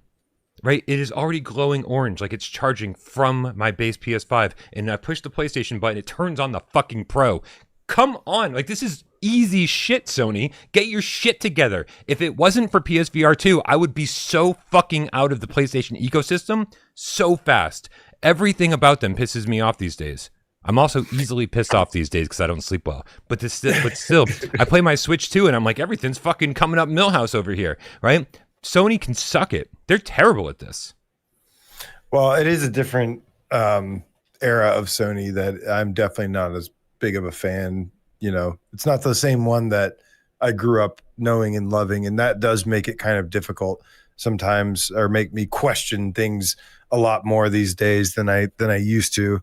But things change sometimes, and like you said, if it wasn't for PSVR 2, yeah, like I don't know, I don't know what I'd be doing gaming wise. Maybe, you know, PC has definitely been tempting at times, but then I fucking sit there and fiddle with shit or like whatever, and I'm just like, I get shit to work, and then I'm like, okay, I'm satisfied. Like just getting the game to fucking run gave me the dopamine I was looking for, I guess. so I'm good to go. I don't need to actually play anything anymore. No, Chrome Colossus says we need that woman who's turning Xbox around. No, we need Sony to apologize to Shu and have Shu come back and fix the things that once went wrong, or whatever the quantum leap thing is. Like, I do miss it. I think the damage has been done. It's too late. It's never too late. Remember the PlayStation 3? They fucking turned that generation around. Like, it was the worst beginning of a console generation you could possibly imagine. Oh, and it became the best ending ever. Yeah, yeah. I meant like for like Shu probably to come back and like run the place. Oh, like, yeah. I think that leadership, that ship has sailed. Yeah, that's gone. But you know, hopefully they'll be back to better times, better leadership, and it's going to just take some time after you know, the Jim Ryan era. Shout out to Random Toxie, who just joined us at the level 2 membership. Also, really nice meeting you, Random Toxie. I have not been calling out all the cats in the chat who I have met, but Random Toxie, one of the first people I met when I got in. Nice. One of the first cats I saw. Yeah. Nick, I met up with Nick at the airport, so he was the first one for me. We went to that little Asian restaurant and sat with Random Toxie. Chi or Chai or CHI that one?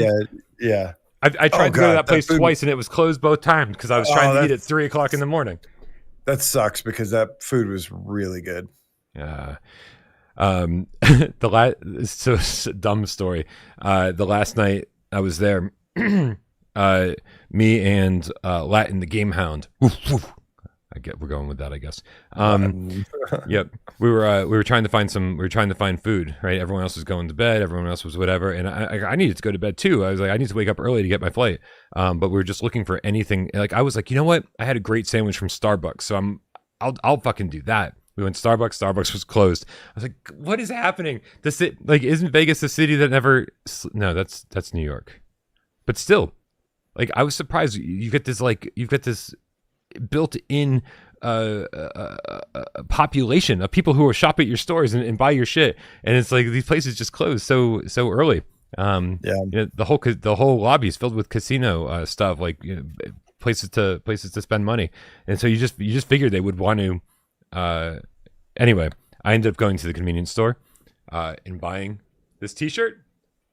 Nice. The only souvenir.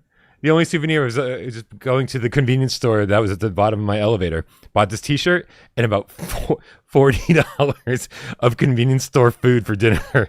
Oh my god! I woke up feeling like garbage the next day because I was like, there was nothing else to eat, and I didn't want to deal with like DoorDash and all that stuff at a hotel. So I was just like, I'll just make this easy. So I ate like Cheez-Its and shit like that for dinner. It was a bad idea. Bad idea.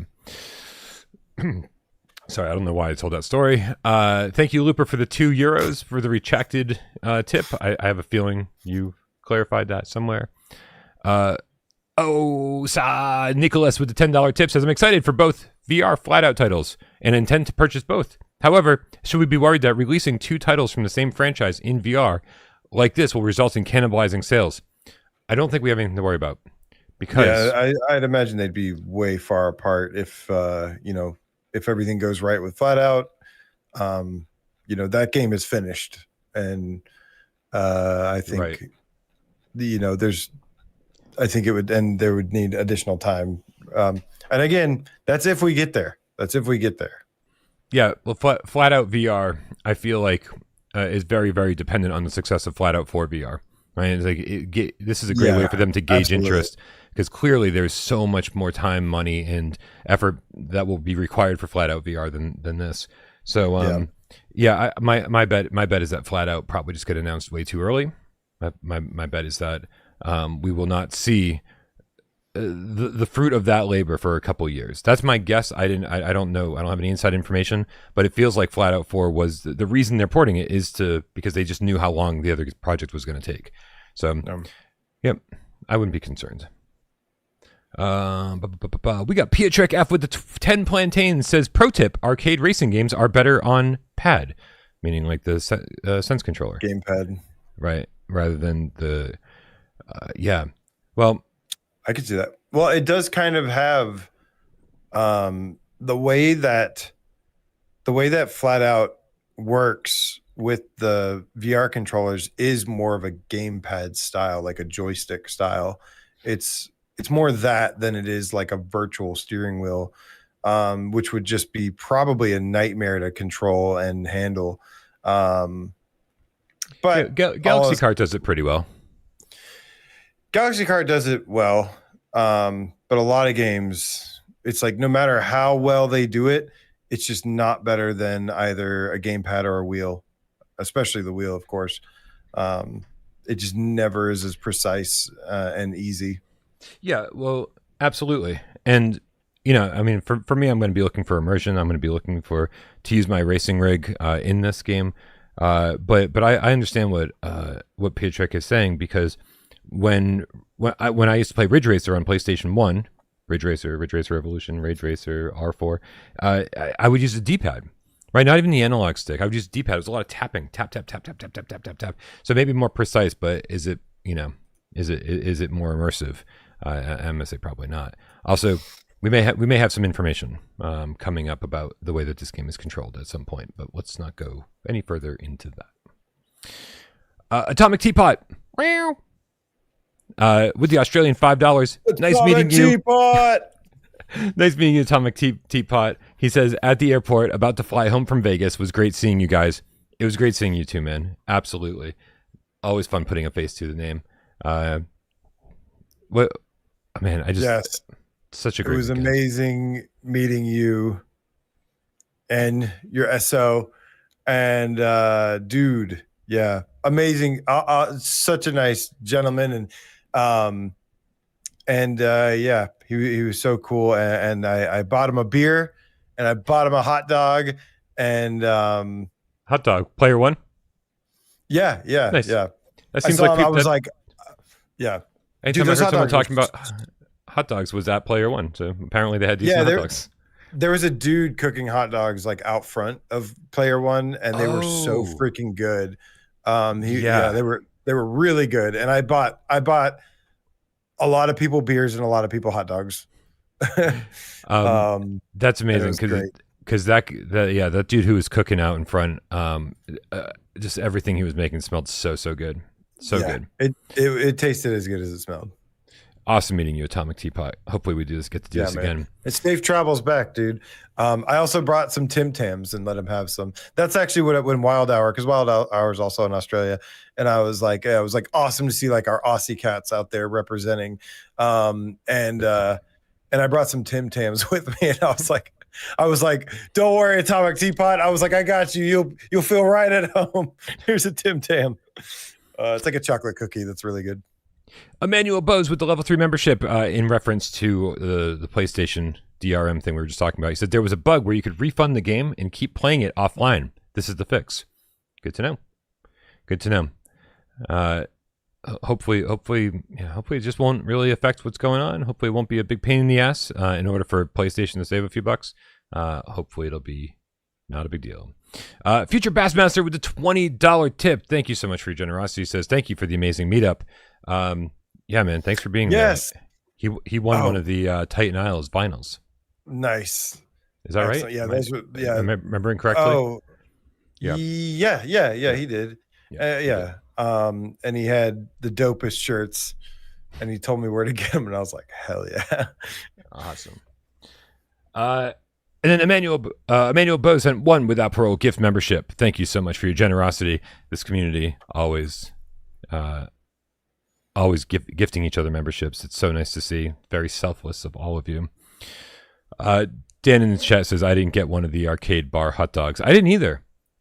That shit outside smelled so good. When people were talking about the hot dogs, I thought they meant like actually like at the bar, like buying food from the bar itself. And if people are going outside and getting a hot dog from that guy, oh man, I fucking missed out big time because that shit smelled so good.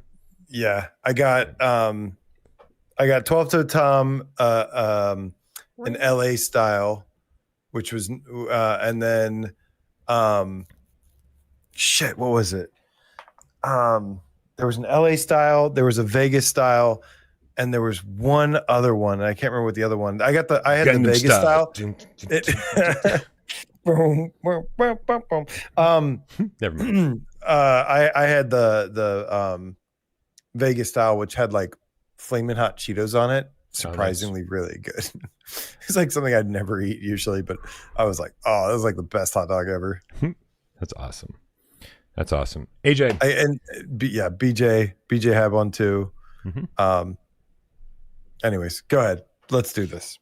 AJ, it's time to do a little 4-minute challenge. And I promise all of you, I'm not going to AJ the fuck out of this. I promise you. I'll do my absolute best. About that. We shall see about that. But you know how this works, you guys. I've got a game in my head. Oops, it's Allie again. In the chat says they were so good. Hot dog from strangers on the street. Heck yeah. The best kind. It was nice meeting Allie too. Oh, awesome. We didn't get to hang out and shoot the shit as much as I wanted to, but it was lovely meeting you, Allie. Mm-hmm. All right. I got 4 minutes. I'm putting up on the clock up on the count of the way Jeremy likes it. I've got a PSVR 1 or PSVR 2 game in this little head of mine. It's up to you guys out there and AJ right here to figure out what game that is. You've got an infinite number of yes or no questions to ask, but only 4 minutes to ask them in. So ask good questions, and then based on the answers you get, suggest games that it might be. Are you ready? Let's do this. On your mark, get Des, go. Is it on PSVR 2? No. Is it move support? No. Does it have... Oh, wait, hold on. Yes, according to the PlayStation page, it does in fact have move support. I apologize. Oh, who doesn't? Yep. AJ the fuck out of this now. Do my absolute best. You made a promise. You were the chosen one. You're wasting your own time now. Just FYI. Okay. Is it? I almost said, is it a game? Because Cerebral Frost. Dan, you're killing me here. Yes, it is a game. Full locomotion. Yes. Is there combat? Yes. Is there a flat screen version of it? No. Is there aim controller? Yes. Oh, is it sci-fi? Wouldn't be. I mean, maybe a little bit, but I would say no. That wouldn't be the genre I'd put it in. Is it a rhythm game? No. Is it a platformer? No. Sports? No. Is it? There is aim support. Yes. So is it cartoony? No, that's not what they're going for. No. I think they're attempting realism, but multiplayer. No, I think single player only. I think no multiplayer. Is it based off a popular IP? No. A known IP? No. An IP? No. I see. Let's see here. Is there? Is it a bullet hell? No. Bullet hell. No. So is it a puzzle game? No. Is it? You said there's no multiplayer, right? No. No multiplayer. Not based off a popular IP. How much time do I have left? 2 minutes. 2 minutes. You said it's also move supported? According to the store, yeah, I was not aware of this. Well, he would have known Blood and Truth has move support. Mm-hmm. You said it's going for realism. Yes. Is it a good game? No. Is it a really bad game? It's tolerable, I will say. I didn't hate it. It was, but no, it's not a good game by any stretch of the imagination.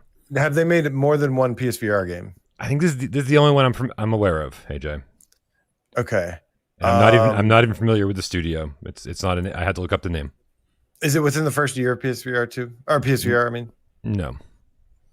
Is it within the last year? What was the last year? Oh gosh. Oh, it's 2026 now. They haven't made no Bravo Team. That was the Until Dawn people, surprisingly. Supermassive. That was Supermassive. It can't be Borderlands. Borderlands was amazing. Yeah. Is it an Infinite Runner? No. I don't even know what aim game that would be. The one with the colored balls? Nope. Neon Wall, not that. Is it arcadey? I mean, they're going for arcadey, yeah. Game Cat Behemoth. It's all right. They're going for arcadey. Do you shoot bullets? Yes. Do you shoot animals? No, not to my recollection. Do you shoot dinosaurs? No. Okay. And arcadey meaning they're not super realistic, but not like an arcade game. I was thinking Chromagun, but he said it's bullets. Not puzzles. Is it like is it like a Doom clone? Only in the sense that you're running around shooting things, but no. Is it you said it is arcadey or no? I mean, it's what you're doing is fairly arcadey, but no, it's not an arcade game. Okay. Is it like a wave shooter? You could frequently compare it to one. Is it a wave shooter with full locomotion? You're doing so much shooting that it can feel like a wave shooter, but you do have full locomotion. You're out of time, so I'm going to give you one more question and a guess. Is it sci-fi? You've already asked that. You already asked that, so we won't count that. So the final question. Yeah. Is it like a poor man's Doom wannabe? I mean, I don't know where you're going with this question, so I have a hard time answering it. My answer would be no, but again, you are running around shooting stuff like Doom, so I don't know. I'd say no. All right, give me a game. 5 seconds. Countdown out loud. 0. You already missed it. You said it's not sci-fi, right?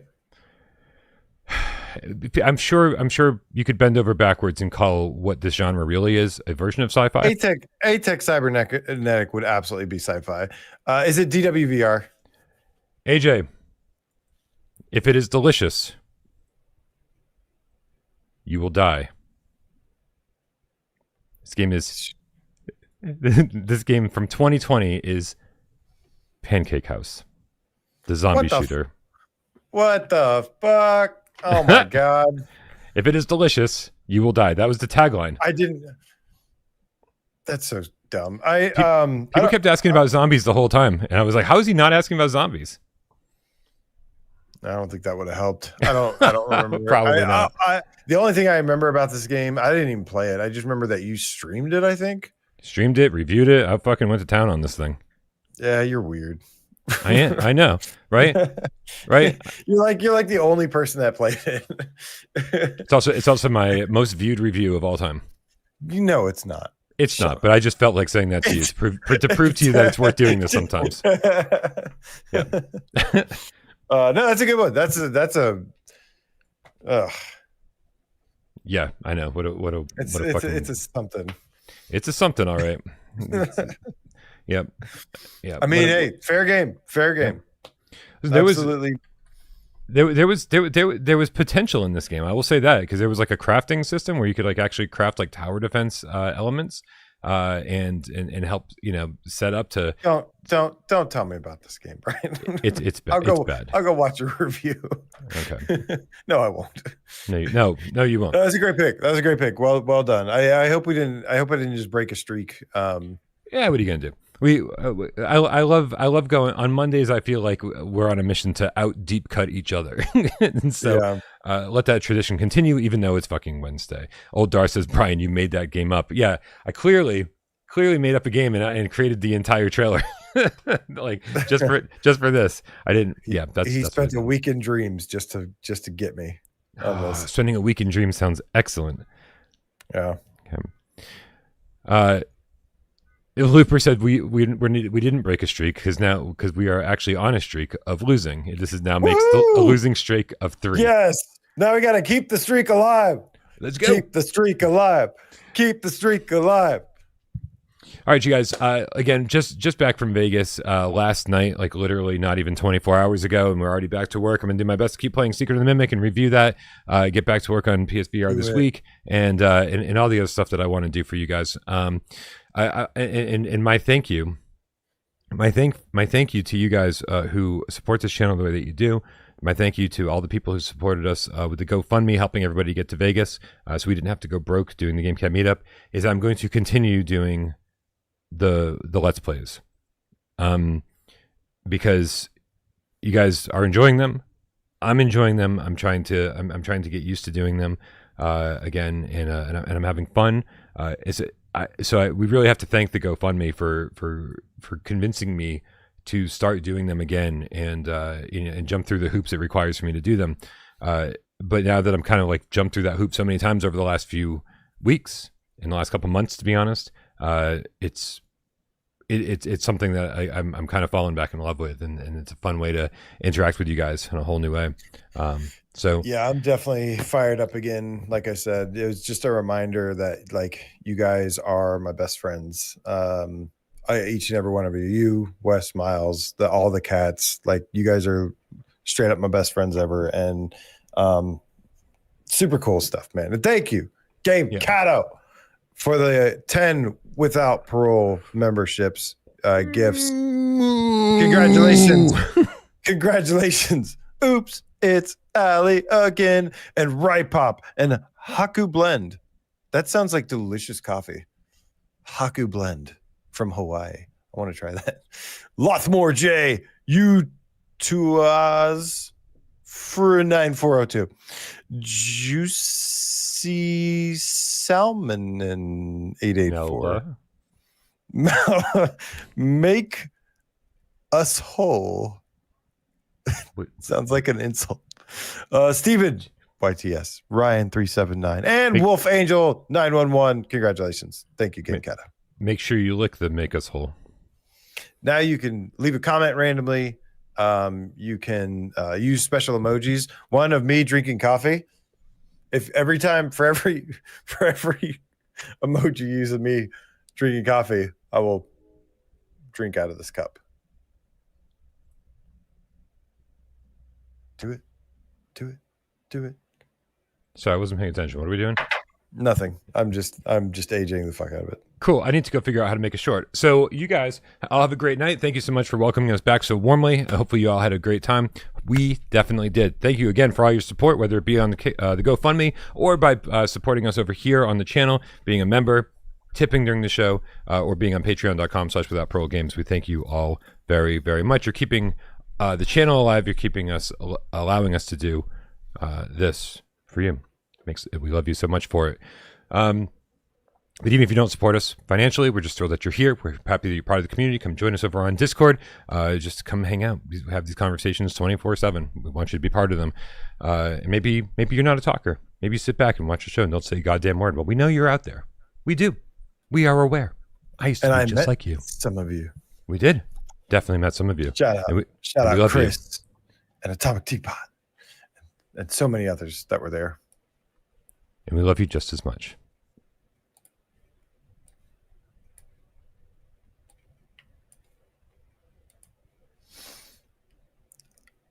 You want to do this? Yeah, bro. I'm waiting for you. You're the motherfucking cap, right? Because I want to say, see you guys on 2 Wise Friday 2 Secrets of 2026. Says be excellent to each other. Night Game Cats Night Secrets of Corey 2016 Game Cats says have a beautiful, amazing night or day. Thank you and thank you. Oh, thank you. Mad_vegan says spent more time with your SO AJ than I did you. Have to make up for that next year. Damn right. Next time I'm gonna stay in your hotel room and we're gonna go see Sick New World together. And then she can hang out with Bryan. All right. Twitcher, the single player game cat says, is AJ having a stroke? No, I don't know. A continuous yes, one. Yeah. Yes. For the last 7 years straight. just keeping the streak alive. Vargol says, I'm off to bed. Night Game Cats. Thank you so much, man. Corey 2016 Game Cats again. Gecko Man 11 the Game Cat says, night Cats. Game Cat Behemoth, a name I haven't said in a long time, and it's nice to say it again. My friend, Guy-son, fist bump to you. Watermelon, I hate you. No, I don't. I love you, Watermelon. I just hate Watermelon. Old Darth says, bye-bye. TGK3624 says, take care, be safe all, and have a great rest of the week. You as well, my friend. Scott, the PSVR Game Cat for life. You are awesome, man. So good to see you again. Of course, Jay, the phobiated render game cat, coming in at 90 frames per second, not 72 frames per second. Duh. And really great haptics, adaptive triggers, headset rumble, and hybrid goodness. Awesome Tatum 1976 says good times. Man, Awesome Tatum, I missed you this time though. Mischievous Markio, the legendary game cat. Thanks so much. Cerebral Frost, Dan, fist bump right back to you, homie. So good to see you again, of course.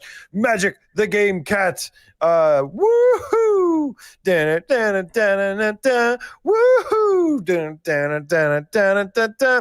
Random Toxie. Have you actually heard that song before? Because I'm wondering at this point. Yeah, it's called song number 2. It's just hard to sing the and I feel heavy metal. Woohoo! And I'm pins and I'm needles. Woohoo! I don't know the lyrics. Chinatown D. 11. It was so awesome seeing you. Chinatown D. Hell yeah. Chrome to the Dome Colossus. Happy belated birthday once again. It was his birthday recently. Techno Glitch. Bryan, give me a techno beat. The system is down. The system is down. The system is down. The system is down. Thanks so much. There's some strong bad shit going on. Dude, we need to get out of here. Guys, have a wonderful Friday. Nope. Thursday. Nope. What day is today? Wednesday. Happy Wednesday, everybody. We love you all. Meow. Moo.